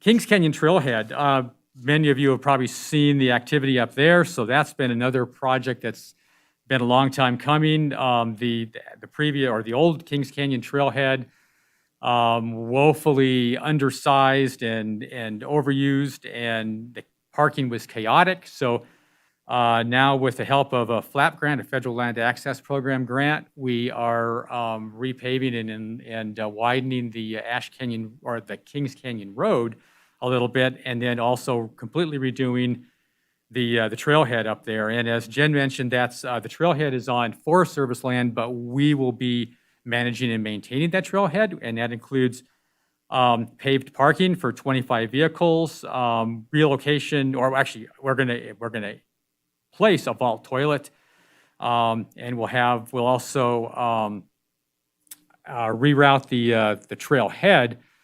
And so the vault toilet and the trailhead will both be further away from the existing residences that are there, so that we can try to separate the two a little bit. And then we'll be able to control the access there with the paved parking and with curbs along the street. The parking should be better controlled. We'll be able to close the trailhead at night and things like that, or close the parking lot at night. All positive measures that will help us to better manage that whole area up there by the waterfall trail. Also, I just wanted to mention that in my report, I mentioned that the Kings Canyon Road is closed Monday through Friday. Actually, right now, we've closed it 7 days a week because the activity up there is just too much to have people coming up there and trying to park and and hike on the waterfall trail. All right, Prison Hill non-motorized trails. So right now we're conducting Section 106 cultural surveys so that we can do maintenance and realignments on some of the single track there. With few exceptions, most of the single track non-motorized trails on Prison Hill are social trails or they're old roads, and a lot of them are in need of work. Two of the exceptions are the North Loop and the Fifth Street Loop trails. And so one of the things that we'd like to do in the coming year is complete a nice connection between the Fifth Street Loop trails and the North Loop.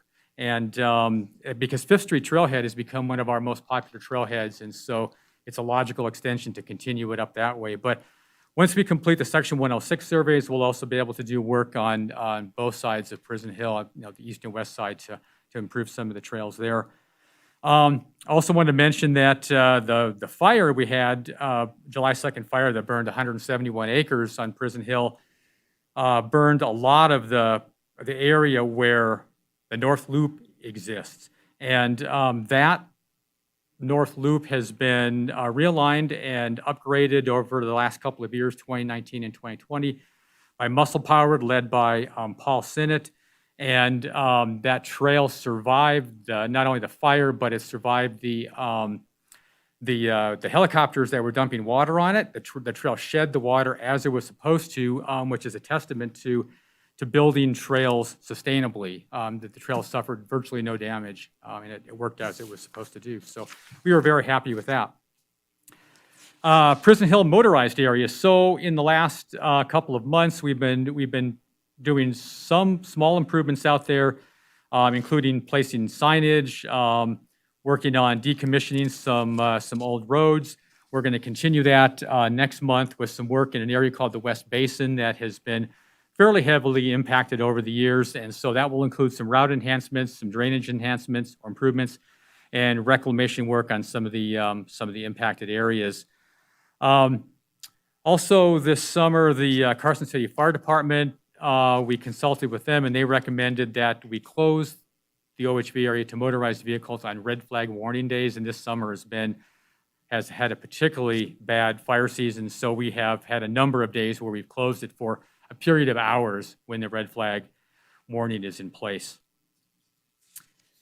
This summer, we've been lucky to have a recreation intern, Kaylee Maples, and Kaylee is a recent graduate of Ohio University with a degree in ecology, and she's brought a lot of skill and talent to our program for this past summer. I also wanted to mention that goat heads came up as a topic a few minutes ago, and Kaylee was out. She was supposed to be doing a interpretive program on Saturday.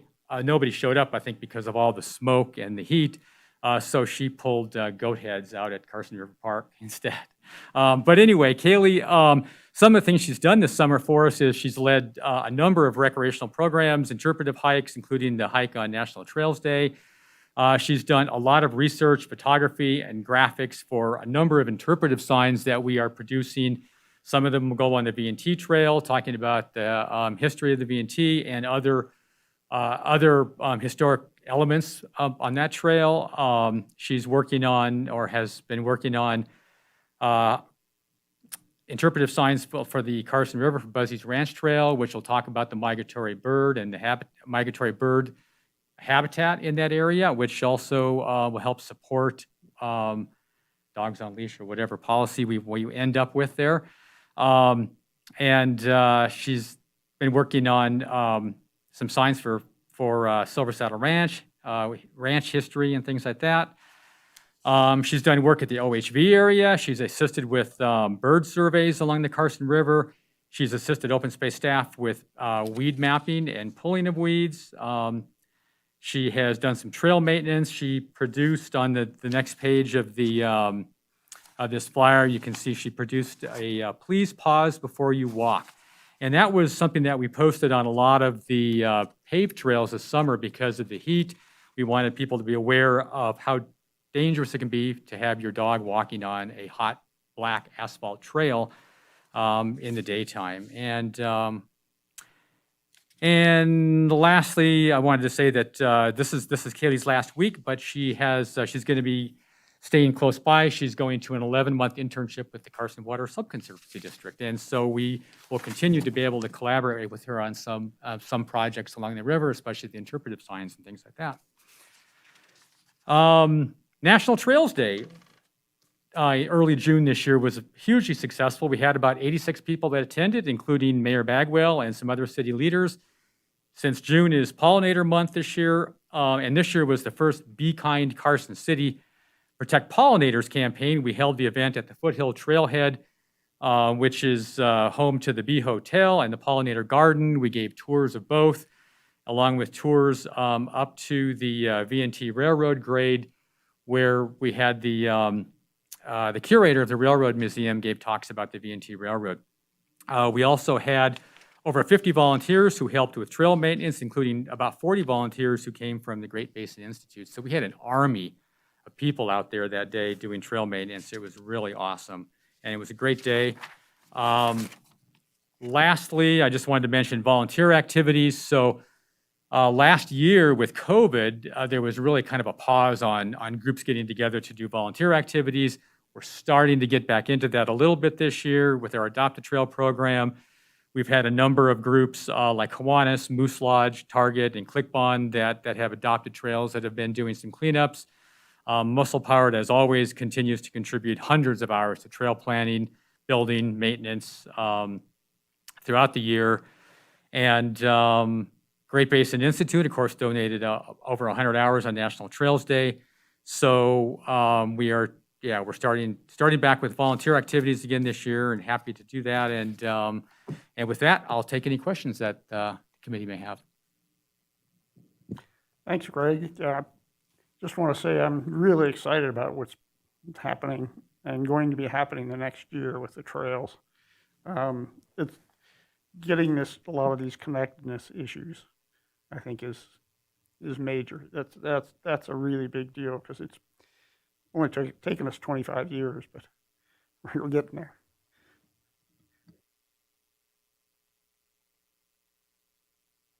Yeah, I also wanted to say thank you so much for everything that you're doing. All of you do an amazing, amazing job. And I am really, really excited about these trails as well. I have a question about the Capitol to Tahoe. Is that being constructed? What percentage has been done? Or did you just get the okay to start? So the Capitol Tahoe Trail goes mostly through Forest Service land, but there's a segment that's on state park land, and we got approval from state parks last year for construction. So that segment was actually constructed, but it's not open because we don't want to invite people to go onto a trail that dead ends in nowhere, right? So we're not advertising that as being completed, but it is. And then the lower segment of the Capitol Tahoe Trail is mostly Forest Service. Again, we have the okay on that. And we're going to start some construction on that this fall. There's also a segment that we would like to go through private property. We've been working on an easement for that. I think we're very close to getting that completed. But that'll be another piece that still needs to come together. There is an alternative. If we didn't get that easement, we do have approval for a workaround. It's just a more challenging segment of trail. So does that answer the question? Okay. The only thing I have to say is go Bobcats, because I'm from Ohio University too, and so is my husband, and we met there. So obviously, a great tradition has been established here. So say hello to her from another Bobcat if you don't mind.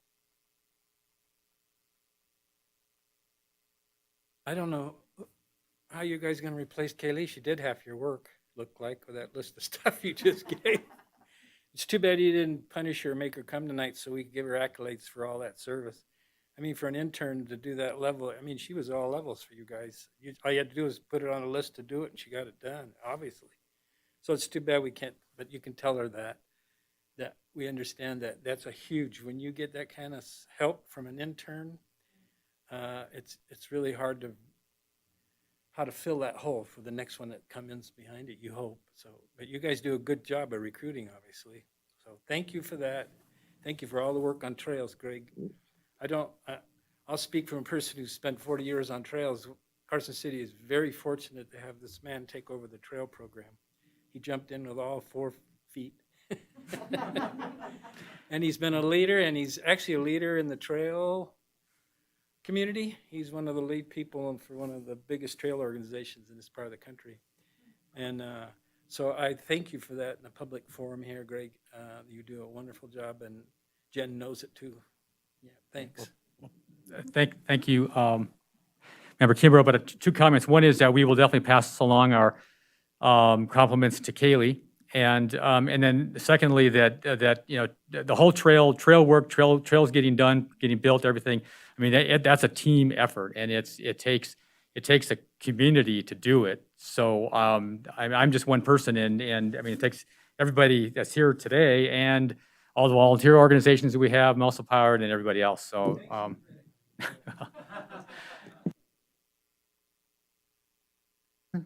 Yes, I tell you, Greg has been a wonderful asset, an absolutely wonderful asset. And he's helped the historic Virginia and Truckee Trail a whole lot too. I do have one question about the fire at Prison Hill. Have we ever considered, could we do prescribed burns? Because that hill actually should naturally burn on a regular basis, or have we considered the sheep? Because I got to thinking while it was burning, and I go, you know, it's too bad we can't let it finish its job and burn out the cheatgrass that was growing up there. I just was, you know. I think I would defer that to Lindsay. So Donna, we've been working on the Prison Hill master plan, which includes obviously all of Prison Hill, and we had the fire department take a look at that and kind of look at the language that we put together. And at this time, they did not recommend prescribed burns specifically. There's some defensible space stuff that we'll do routinely in that area. The sheep have definitely come up as a potential. I think the biggest challenge with Prison Hill is just its proximity, you know, being more in town. There's homes that go around a good portion of it. So I think there would be some potential logistics to think about how to kind of keep the sheep where they need to be. But I think the fire demonstrated the need to, you know, include some additional management up there. So that could be coming in the future.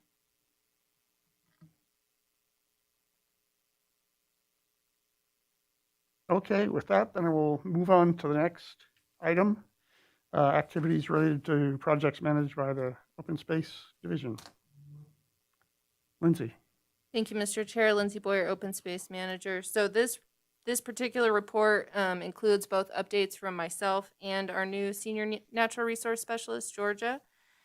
So we kind of tag teamed on this, and wasn't sure with the committee, now that we're fully staffed, if you would like to see a report, you know, specifically from the Natural Resource Specialist, in addition to the Open Space Manager, in addition to, you know, the Trails Coordinator. That seems like a lot of reporting. My idea was just to kind of continue with this combined model, if that's okay with you guys, and then let Greg have his kind of trails piece be separate. So that's how we'll kind of operate until we decide that it's not working. But anyways, so the first item, you know, we've been talking about the fire. So staff have been working pretty intensely on a restoration plan for Prison Hill. It's pretty much been primarily what Georgia has been working on. So we actually just submitted a grant today to the Dream Tags Foundation, and they do emergency funds for post-fire restoration activities. So the grant there included monies for both, primarily revegetation. So aerially seeding with a helicopter is what we're looking at right now. We may be doing some outplanting of actual seedlings and things like that.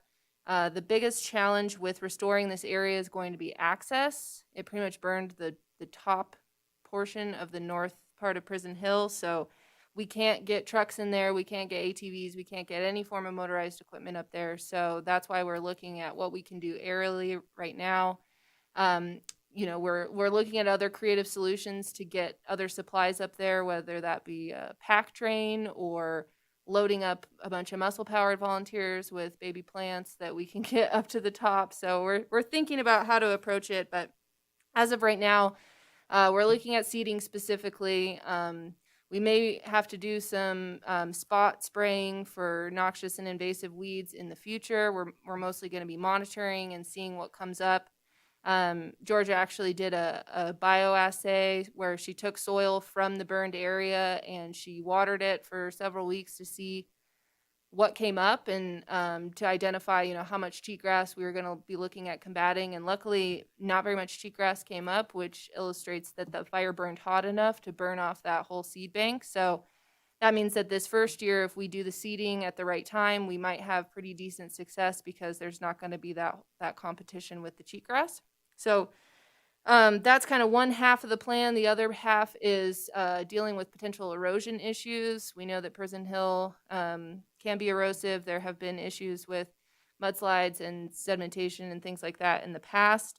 Again, access is the biggest challenge, so we're not even sure that we can get straw wattles up there. Even with a helicopter, there aren't really services for that. So looking at what can be done feasibly and logistically by hand. So that may include creating rock check dams using rock source that's already up there and just highlighting certain drainages that we feel like might be a concern.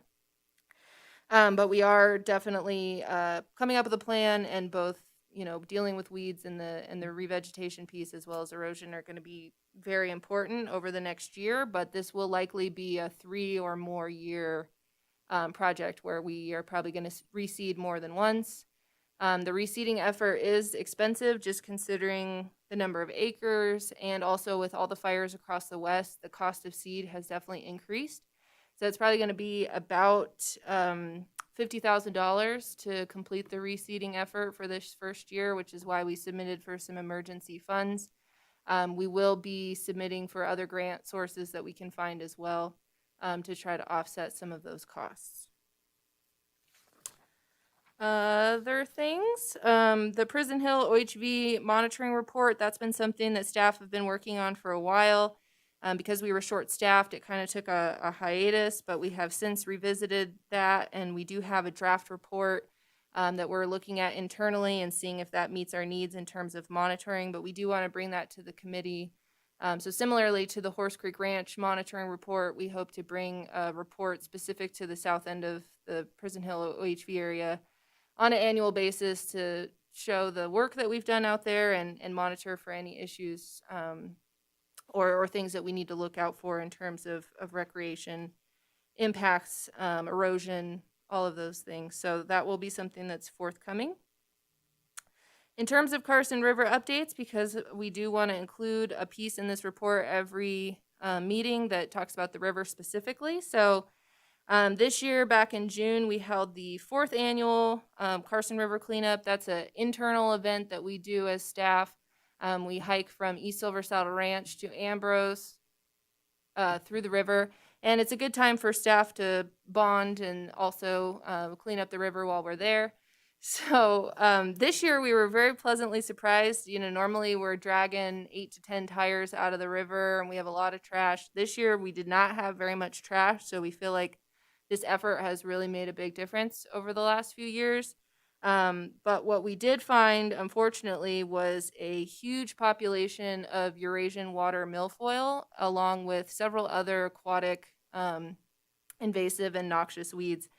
And we were aware of the the Eurasian water milfoil problem in the Mexican ditch, but up until this year, it really hadn't been an issue in the river. It is now a huge issue in the river. We were literally moving plants aside in order to wade through the water. We saw a lot of fish that were dead at the time too, so we're really concerned about the health of the river right now. Part of it is just a perfect storm of conditions. We're heading into a drought. The river's kind of at the lowest point it's been in a while. We're getting really hot temperatures, slow moving water. All of that is exactly what the milfoil likes in terms of living and habitat. So, in future years, if we get a better flow, we may see some of that population get knocked back. But right now, we have a site visit scheduled at the end of the month to get together all of the different powers that be throughout the watershed. So not just Carson City folks, but people from other counties that manage the river. But we want to get everyone together to discuss this problem as a whole. We know that the milfoil is up in Douglas County, so it's coming from up above. There's no hope in doing anything to manage the problem in Carson City if it's not managed holistically throughout the river. So that's kind of the next step, is to get all the players together and figure out what can be done. We've kind of exhausted a lot of options about what won't work in our system versus what will. Lake Tahoe has a huge problem with milfoil, and they also have millions of dollars to spend on mitigation and specialized equipment. They do diver-assisted suction. They do UV light treatments, all of which are not super economically or logistically feasible in our system. So right now we're looking at the potential for, there's a natural biocontrol. There's a weevil that you can release that has been shown to be successful. So we're looking into all these different options, but it is definitely something that is very much on our radar. And I think staff will be doing a presentation at the Nevada Weed Management Association conference this fall about the issue as well, because not many people seem to be aware that this is happening. And from our perspective, it's really bad. This year we also did our third year of bird surveys out at Buzzy's Ranch. So prior to that new trail being put in, it was identified that, that's a really critical bird habitat area. The Cottonwood Galleries are particularly spectacular in that location. So staff wanted to work to make sure that by putting in that trail, we weren't adversely impacting the bird population. So we've done surveys before the trail was even there, right prior to construction, and now this year after construction being completed. We did notice maybe a slight reduction in species diversity, but it really wasn't significant enough to cause concern right now.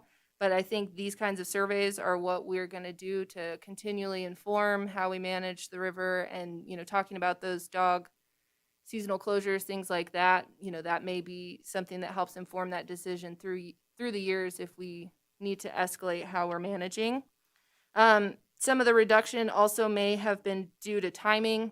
Again, with not having fully staffed this year until about the end of May, we missed kind of the early window. We usually do a survey in May and one in June, so we missed the May one. So next year we may find that May is just as diverse as it was the year before, but it's something that we're going to keep an eye out on. One thing I didn't include in my report, which I'm so remiss in including, but Greg did talk about it, is Pollinator Month. So this year Carson City had a huge campaign for Pollinator Month. I was heavily involved in that. I don't even know how I forgot to mention that, because it was a really exciting campaign that we put together.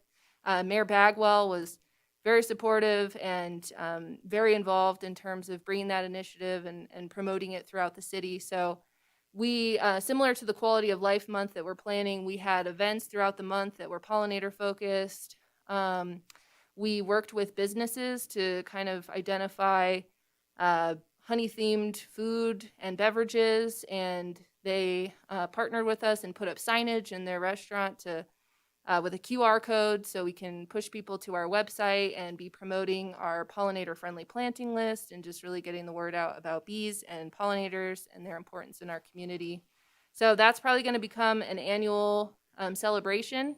It did culminate in our first annual pollinator parade, which was very exciting. We had people dressed up as their favorite pollinators, and we walked through downtown Carson, starting at the farmers market, and I think each year we'll probably see that event grow. So there's some items in here about community education. We worked with a few different schools and Boys and Girls Club and others towards the end of the school year. So we were very excited to kind of be back in education mode, which we haven't been in the last year, obviously, due to COVID. Greg mentioned we have some Section 106 projects going for Prison Hill West right now.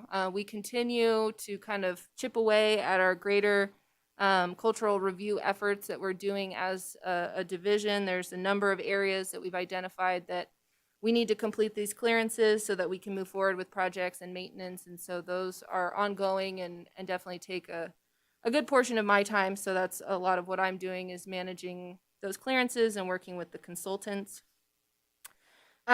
Related to the Kings Canyon area, Greg talked about the trailhead. In conjunction with the work that's being completed to do the trailhead and the paved portion of Kings Canyon, those improvements, there will be a project starting probably late fall, so maybe November, where we're going to be repairing the dirt road portion of Kings Canyon. So basically starting from where the trailhead is at, about 2 miles up the road from there, where you get to the entrance of Horse Creek Ranch, essentially. That area or that portion of the road was heavily damaged in 2017. Lots of erosion issues, people getting stuck, high-centered, bypassing challenging parts of the road, causing resource damage into the meadow. So that's been a long-term project that we're looking forward to coming to fruition. That road has definitely been a safety concern for the city in general. A lot of people get stranded up there, so we're looking forward to getting that piece all buttoned up. And then just a few other items. I did include a section in here related to personnel. Greg talked about Kaylee. We've been so fortunate to have her. She is going to continue working in the area. She got a job with CWSD, so she's going to be a continued partner with us for the next year or so. We were not fortunate enough to get an open space maintenance seasonal this year, so we've basically been down a part-time staff person to help out Jared, our maintenance coordinator. Luckily, we do have our caretaker at Silver Saddle Ranch, and she's been able to fill a lot of those needs, and then Kaylee helped us out a lot as well. But recruitment's a big challenge for the whole department, the whole city, the whole world, so we're not alone in having recruitment challenges. But as of now, the season's pretty much over. We're more than likely not going to fill that position, but hopefully next year we're looking at the potential for actually a full-time person, because we have enough work to support that. So that may be forthcoming. And we did bring on a third park ranger. So Lauren Zentner she became our third full-time park ranger. She comes to us from North Carolina. She had been working in the park system several years over there. She's super enthusiastic, awesome with interpretive stuff, great with enforcement. She just really rounds out our team. So we're super excited to have her, and she'll continue to work with the park ranger staff, throughout open space as well as parks and working on programs. And then the only other thing, which I didn't include here but wanted to just provide a brief update, is we do have the board retreat that we're planning in September. So that's going to be September 7th, which is a Tuesday. That'll be an all-day event, probably 9 to 4, somewhere in there. We'll feed you lunch. We're looking at including maybe a little interpretive component with the rangers, maybe do a little hike to start off the morning, get everyone kind of acquainted with each other. And then right now we are working on fleshing out the agenda and really figuring out what we want to talk about and accomplish between both boards. So if anyone has any ideas or items that you might want to see included or discussed at that particular event, let me know. And I think with that, I will take questions. Thanks, Lindsay. A lot of great work. Just one thought about getting things up to Prison Hill for the burn.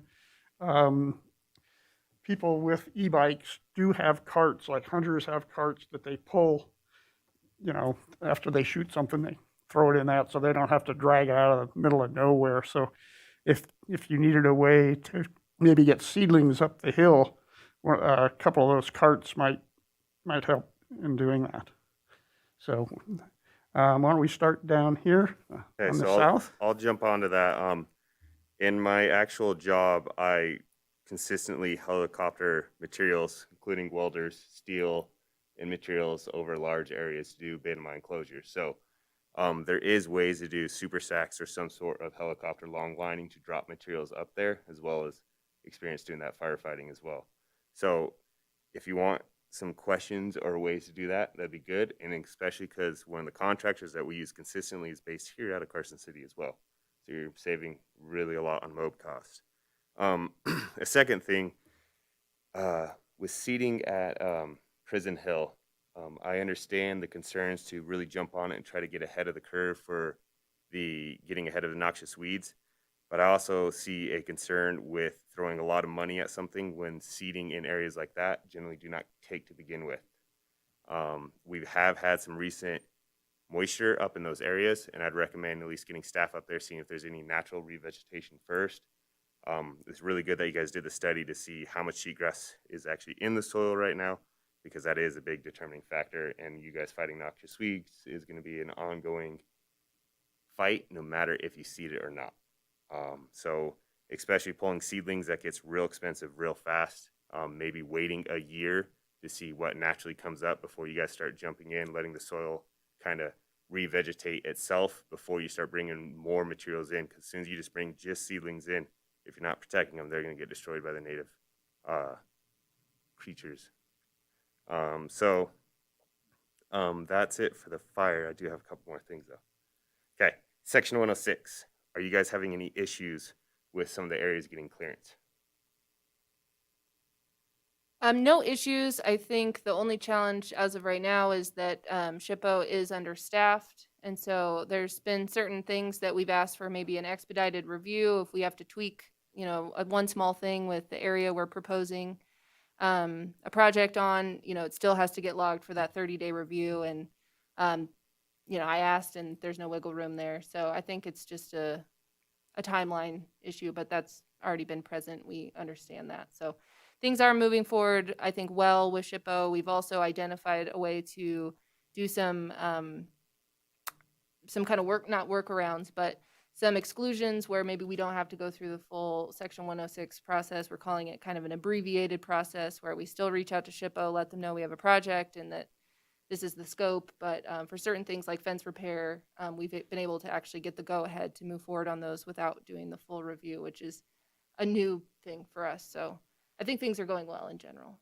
Okay, yeah, because I was going to recommend if you do a modification to your programmatic agreement to allow for what would be called casual use or something in that sort, to where this is not something that you're going to be affecting resources, but repairing something that's already existing, will help streamline projects in the future. Because if you have to go back and resurvey certain areas, that's going to put everybody behind the eight ball. For what I do at work, if we didn't have those stipulations put in place, we would not be doing pretty much anything. And then the last thing, I think you already covered it though, for your seasonal, as we all know, it's very difficult to hire people right now. And if you do have the financial stability to actually hire a full-time person, you guys obviously have enough work for it. So I'd highly recommend changing that to a full-time position.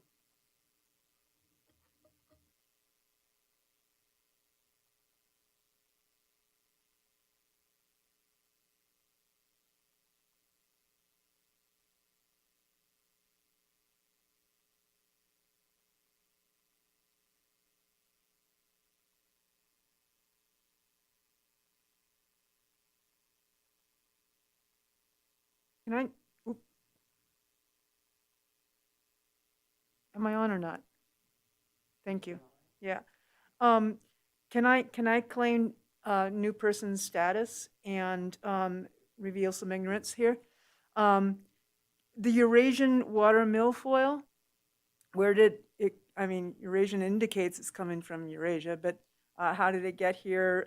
Where else upriver is it? Is it coming in from California as well? Is that an additional jurisdictional issue, or is that coming from the mountains there? Is it not there? It's just down in the valley? Just, is it? Yeah, good question. Sorry to provide a little bit more background. So Eurasian water milfoil, originally it started as a plant that people would have in aquariums.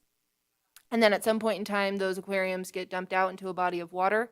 And then it creates the issue with the invasion that we have now. I can't speak to if that's how it got into our particular system, but that's how it got into the world in general. They call it, escaping cultivation or escaping, in that case, domesticity, I guess.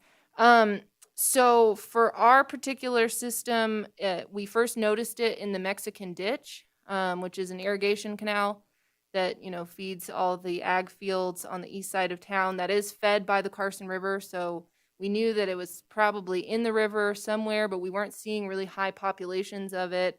We kind of identified that it found its way into the ditch itself and just found a nice area to live. It likes the slower moving water, silty bottoms, things like that.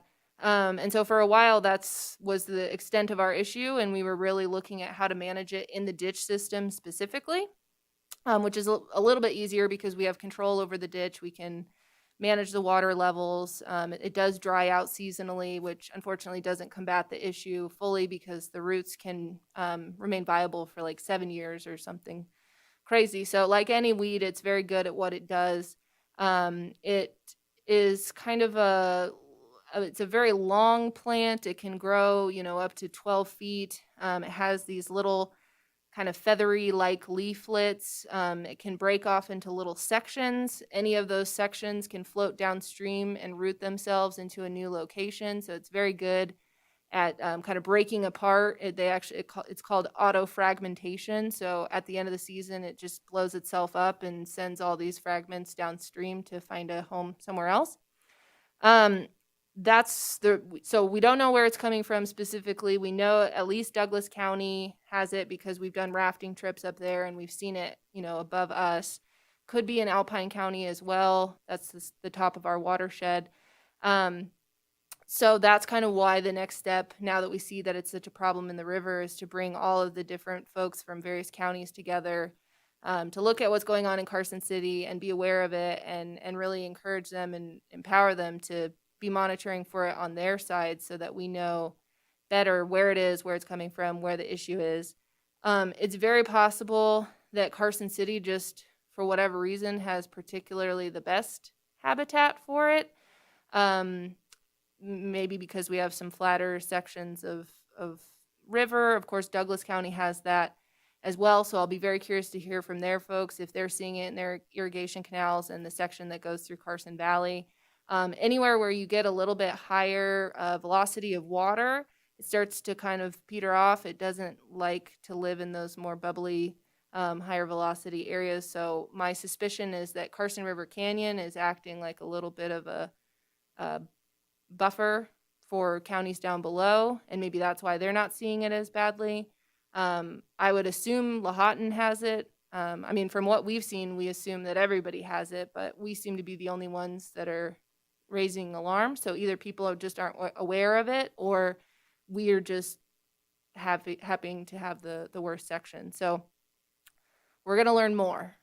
So a follow-up question then. In studies of this water milfoil, is there any cases where it's actually gone and destroyed rivers and creeks in other areas that we know of? And what's the timeline for that? If it does happen, how long do we have to combat this before it would cause some real serious damage and clogging? I don't know that it's fully destroyed a system. I think what happens is it, on a short-term basis, significantly impacts a system more than others. So, for example, 2017, we had a huge flooding event, really high waters. And then, reeling from that, we had a couple good high water years. And so if we were to have that again, I would expect that the population would be reduced. We probably wouldn't see it in the quantities that we're having it right now. So I feel like there's going to be this boom and bust of the system being short-term impacted. And right now we're in a very much a short-term impact time period. I think other areas where it really can get into a system and stay in a system is like a lake. I know that Spooner has it. Obviously, Lake Tahoe has it. I think it's a big problem in the Midwest with all the lakes over there. Those are closed systems and the conditions don't change as much. And so I think with the river, at least we have the knowledge to know that at some point we're going to get high flows again and it's going to knock this population back. But when is that going to happen? How long is it going to take? And what are the impacts to the river in the meantime? So that's why we're getting kind of all the minds together. We'd also like to include NDOW and some fishery biologists and things so that they're aware that, we're seeing some die off and whether or not that's normal or abnormal, we will find out.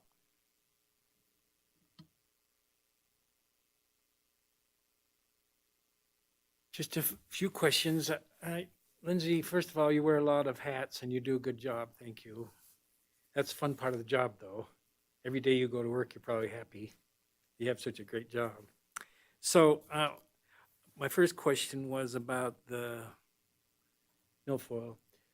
Why isn't the sub-conservancy getting excited? What is it? Where does the two pathways meet? I mean, during the flood '07, sub-conservancy drove all the meetings and brought together the whole coalition. Are they playing an important role in this? And they have more money, I thought, than you guys might have. Yes, that's why we have looped CWSD in, because they have all the contacts with all the different humans across the watershed. They are managing the watershed sort of as a whole in terms of what everyone's doing and our, our watershed planning and all of that. And like you noted, they have access to more money. So once we did the river cleanup this year and we saw how bad it was, that was our first thought, was like, we need to bring in a more coordinated, higher level approach than just Carson City, because we could do all the treatment that we want in Carson City and it would make a world of difference unless it's managed above us as well. So it's high on their radar and they're, okay.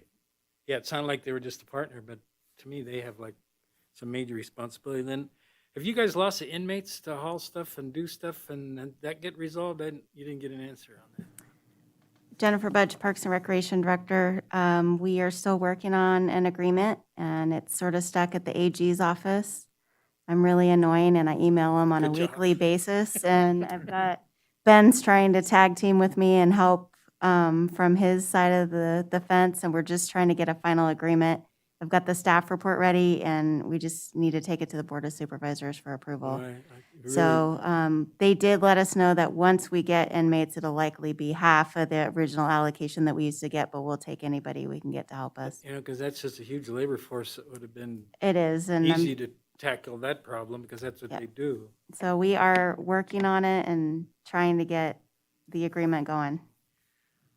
And then I didn't spot it, but I'm sure there was a little raft full of beer as you went down the river that you hid well from the camera. So, and my last question is, I was hoping for years people have been pursuing this. Since you're doing this work on Kings Canyon Road, are the Forest Service going to fix the road so you can get up to Spooner? Is that on their list, I hope? Are you referring to like the big kind of landslide washout areas that are above Horse Creek Ranch on the way to Spooner? Well, they're way up there. The one, the big turn that's way at the top. Well, all of it, actually. They used to grade it, and it used to be a wonderful connector for OHVs so they could go All from the way. Carson City all the way to Kingsbury. And it's just a bummer that that road hasn't been fixed. And have you been able to get them excited enough to put it in their budget at least, or at a work program? Well, I think the challenging part for the Forest Service is that they have like thousands of millions of miles of roads and, different classifications of where they can apply their road funding and where they can't. And I mean, I think they're in a real difficult funding situation. And I think that road, being that it's, primarily for motorized traffic, high clearance vehicles, I think it, in terms of how they allocate funding, is maybe a lower priority because they're trying to focus on areas that service maybe a wider population of folks. And so, it is something that's on their radar. I don't know if they have a timeline of when that could ever be addressed. This first 2-mile section of road has been a big push to get that piece done. So I think it'll definitely take some years, I would assume, before Remember that road's been able there to get since there. about 1870. Yeah, it's a So historic road. it would just be maintenance since 1800s. I don't. It seems like there should be in their budget for that. I could speak to that a little bit. So, as somebody that works and deals with the Forest Service from time to time, one of the biggest issues is the forest that we're dealing with here is the Humboldt-Towabe National Forest, which has the same road budget as any other forest, even though they are the largest forest, maintaining the most amount of roads. And every time that there is a project added, the key is to keep hitting them up, because until things happen like the Tamarack fire, which will take every dollar from their road construction for that year. But if we consistently keep hitting them up year after year, reminding them, it will help keep it bumping up to where, and there is actually additional funding, they have the ability to go after it. You're saying, let's have a fire? Is that what we're... That is not what I'm saying. And to add to it, getting those first 2 miles fixed will be a huge kickoff point, saying, "Hey, we did our part. Here's your next point." But being that thorn in their side is going to be the only way to do it because their budgets are about as small as you can imagine for roads. Getting back to one of your comments about an agenda item for the retreat. In the past, well, Mark has done some work doing statistics, and in the past, members have kind of taken on tasks that help out, take something off staff. So maybe from both sides, if people have some particular interest, you could bring that to the table. And from staff side, if you have some things you want to identify that you think would be appropriate for members to help out with, maybe those two things could be in a discussion during the retreat. Okay. So I think we're now on to the director's report. Thank you, Mr. Chair. Jennifer Budge, Parks and Recreation Director. I left you guys a thank you note for Patty, our department business manager, to pass around. Make sure you guys all sign that, and I'll keep bringing those for you as staff have, milestones with their years of service, so we can just thank them for all their hard work. But I'm sure you've all encountered Patty. She's amazing and kind of the glue that keeps us all together. So thanks for signing that for her. I appreciate it. I do want to thank Lindsay and Greg are amazing, aren't they? I mean, all that they do, and they're so humble, and they don't want to take any credit, but they deserve the credit, and they're rock stars. And I'm just continually blown away by their hard work, their dedication, and just their knowledge. I mean, they're just so sharp and impressive. We're so lucky to have them. I don't really have much of an update on the lands bill, unfortunately. I was hoping by now I would have some good information. Senators Cortez Masto and Rosen introduced our technical corrections lands bill, and then we were waiting on Congressman Amodei to introduce it on his side as well, and I just haven't gotten any updates, and our federal lobbyist hasn't had any updates either. So I'll just keep bringing it up, and if anything changes or in between meetings, I'll be sure to email all of you and let you know if we need to get any support from the public to make sure they know that it is a supported lands bill. And then for the new members, we can send out, if it moves forward, some additional information so you're familiar with all that is included in that as well. I gave you some late material. This document is, I just wanted to give you a copy of what was officially approved in the capital improvement program budget. So that started this fiscal year, July 1st. A lot of it is obviously park equipment, but I just wanted to point out that we're really working well as a department and trying to share costs and leverage our money and not just having all of the quality of life fund everything. So we're trying to have general fund splits and shared equipment across the department, attachments on tractors and mowers and things like that to remove weeds along trails and sweepers, and just trying to become more efficient as a department. So that document really supports that, and the Board of Supervisors has been just continually supportive of increasing our capital funding every year, at least over the last 5 years, to help us, replenish our rolling stock and our fleet and really reinvest in the department. So that really speaks to that. You have over $3 million in capital just from that equipment side and project side, which is great. The other document you have with the yellow highlights was from the last Board of Supervisors meeting. So this is the American Rescue Plan. So that's that federal funding that's coming to the city. And the yellow highlights are the ones that are coming to the department. So we're getting over $3 million. It is very vague on purpose right now about that funding, just so we can identify some projects and then we have to report back to the state and the federal government that we have a plan of expenditures. But some of those projects, there's, tennis courts and pickleball courts, but there's restrooms, and a lot of those restrooms are likely going to be in parks or at trailheads as well. So we'll be moving forward and kind of honing that down as we move forward, and we'll get you updates on how we do that, which will be great, because those restrooms are really important resource, but they're very, very expensive. That initial capital funding is a lot. And then if you look under item number 2, there's $175,000 for COVID mitigation efforts. The Board of Supervisors identified $75,000 of that toward cleaning of the restrooms once they're built, which will be great. So that'll be a limited funding for 3 years, but it'll help us be able to maybe contract out the cleaning of the restrooms and to help offset, our staffing issues right now. So I just wanted to make sure you had that. And then the other document I gave you is a organizational chart. We've had some new hires and some transitions in our full-time staff, and I just wanted to help you guys navigate if you have questions about certain things, who handles what in the department, especially for the new people on the committee. But we highlighted just a few words next to people. So, common things that we get questions about, who handles B City? Well, that's Lindsay. Not everybody, it's not obvious with everybody's titles, some of the things that they handle. Obviously, Greg handles trails, but you wouldn't necessarily know that anything Prison Hill OHV, he's your guy that you want to talk to. So hopefully that helps you if you ever have questions for staff and who to contact. And, you're always welcome to contact any of us with any questions that you might have. Any questions on those items?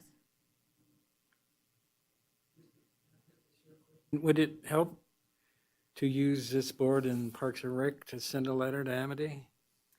It will, as a as long body? as it gets introduced. I think that would be amazing. And then if we don't have the opportunity to have like an official item for a letter of support, individually as citizens, you could always do that, and we can help craft some stuff like that. If it's It's stuck just with kind of at a wall right now, so, I don't want to take too many resources and send stuff in if it's not the right time. But we'll be sure to let you know, and we'll have a full arsenal of that we'll plan to try to get that support. Okay, thank you, Jennifer. Okay, so moving on, do we have any future agenda items from members of the committee?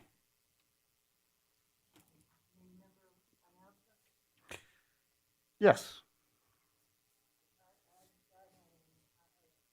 I just wanted to say that Historic Virginia and Truckee Trail, we have 25 signs printed up.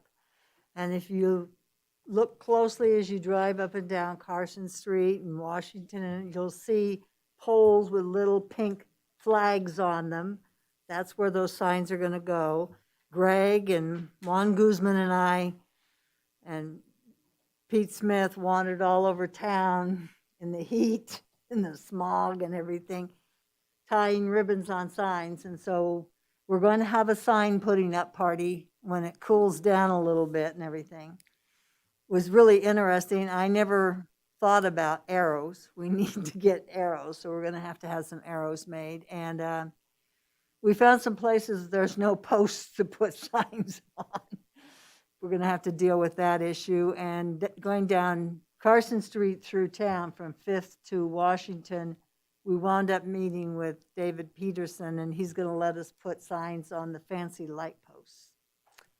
So the Historic Virginia and Truckee Trail signs will be going up from the Carson River to Coombs Canyon shortly.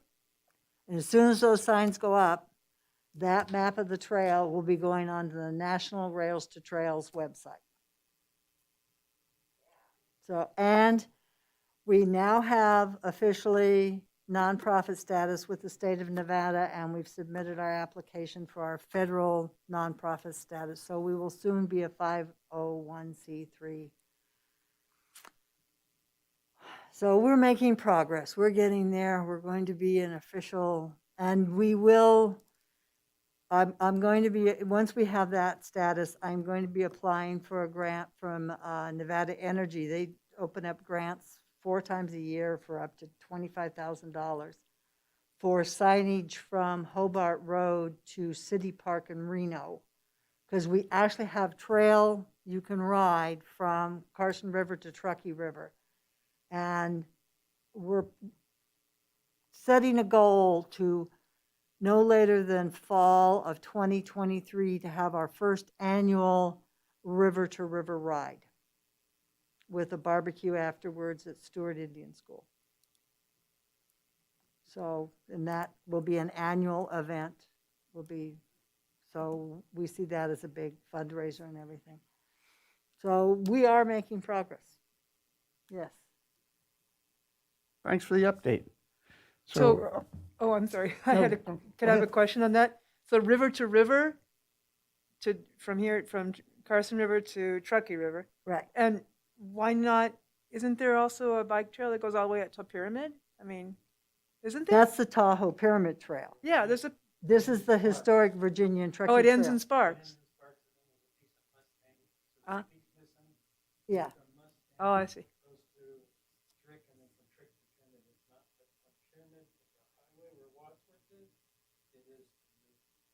Okay. Uh-huh. Yeah, the only, Okay. Cool. Well, room for improvement, I guess, and growth. this is the historic Virginia and Truckee Trail, and we will actually be sharing a portion of the Tahoe Pyramid Trail. They're going to let us share.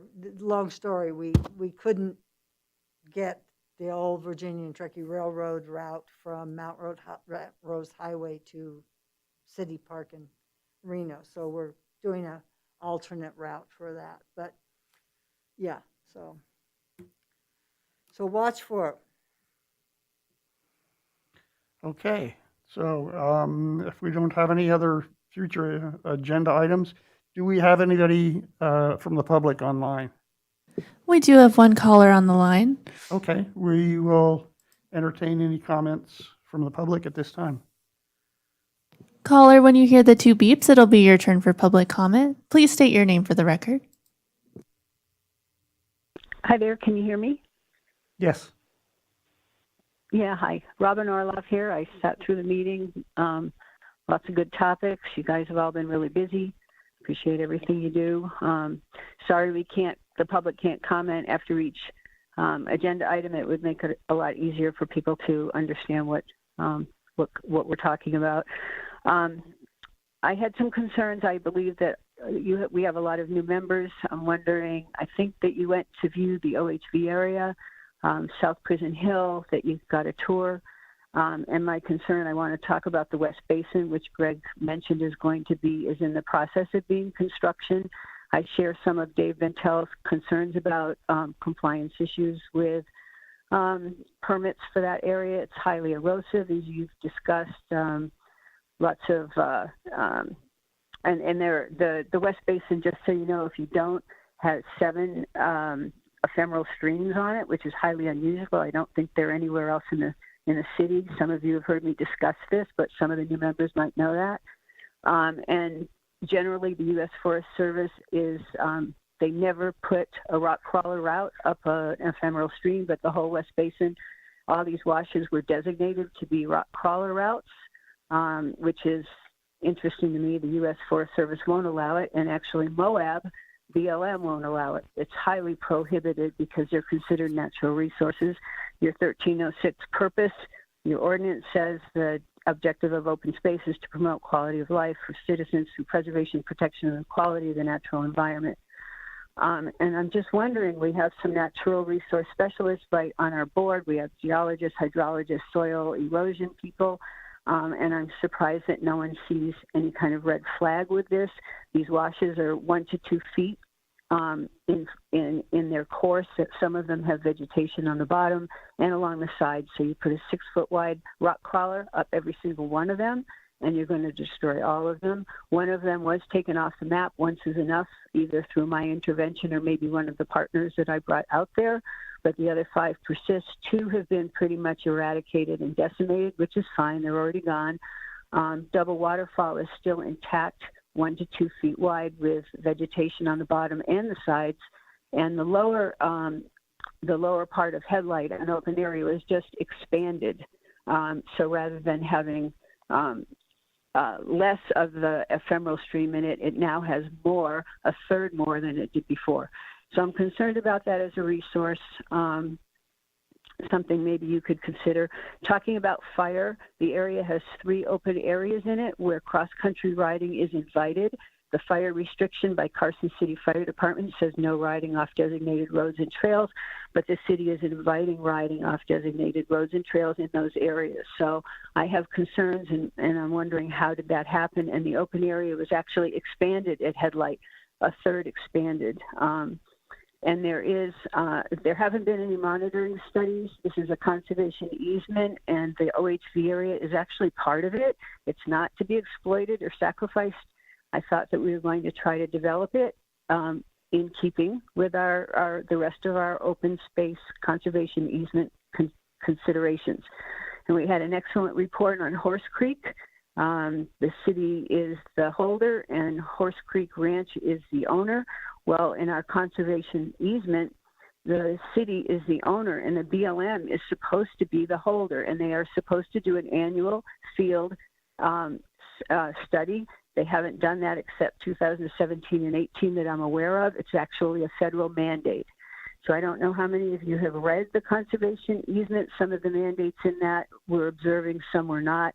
The programmatic agreement was also a mandate, and that came along with it, and we observed that. So I just don't quite understand why we're not doing any kind of, we don't have studies done. We have a monitoring report that's going to come out, thanks to Lindsay, but it hasn't been an annual event, and it was supposed to be done by the BLM. And it does say shall in the conservation easement. So I'm just wondering about who's overseeing the property. I've offered to take people for tours, for site tours. Some of you have gone with the city, but I know the area upside down, backward, forward probably have gone to some areas that maybe even staff haven't. But I'd like you to consider what we're doing out there. The West Basin is going to be constructed shortly, and these washes, once they are impacted, are never going to come back. So I don't know if that's a concern for anyone there. Not to mention the fire concern. And I brought "Don't Crush the Brush," that mantra, to the project. And I don't understand why the "Don't Crush the Brush" sign is at the edge of the area where people are invited to come in and crush the brush. And that's Robin, something I've asked staff about. Robin, it's been about 5 minutes, fine. so could we get you to summarize, Okay. please? Thank you. I'm just wondering if maybe the committee might take the time they're taking on the dog issue, dogs affecting natural resources, and consider the OHV area. I think it's possible to have a model area that's awesome while protecting our resources. So that's all. Okay, thank you for your comments. time. So that's the only caller we have, correct? That's right. There are no other callers on the line at this time. Okay. So with that, Move to adjourn? we can just adjourn. Oh, you can? I can. Ben told me last meeting that I can adjourn. So since we were at the last item, we are adjourned. Use the RTC.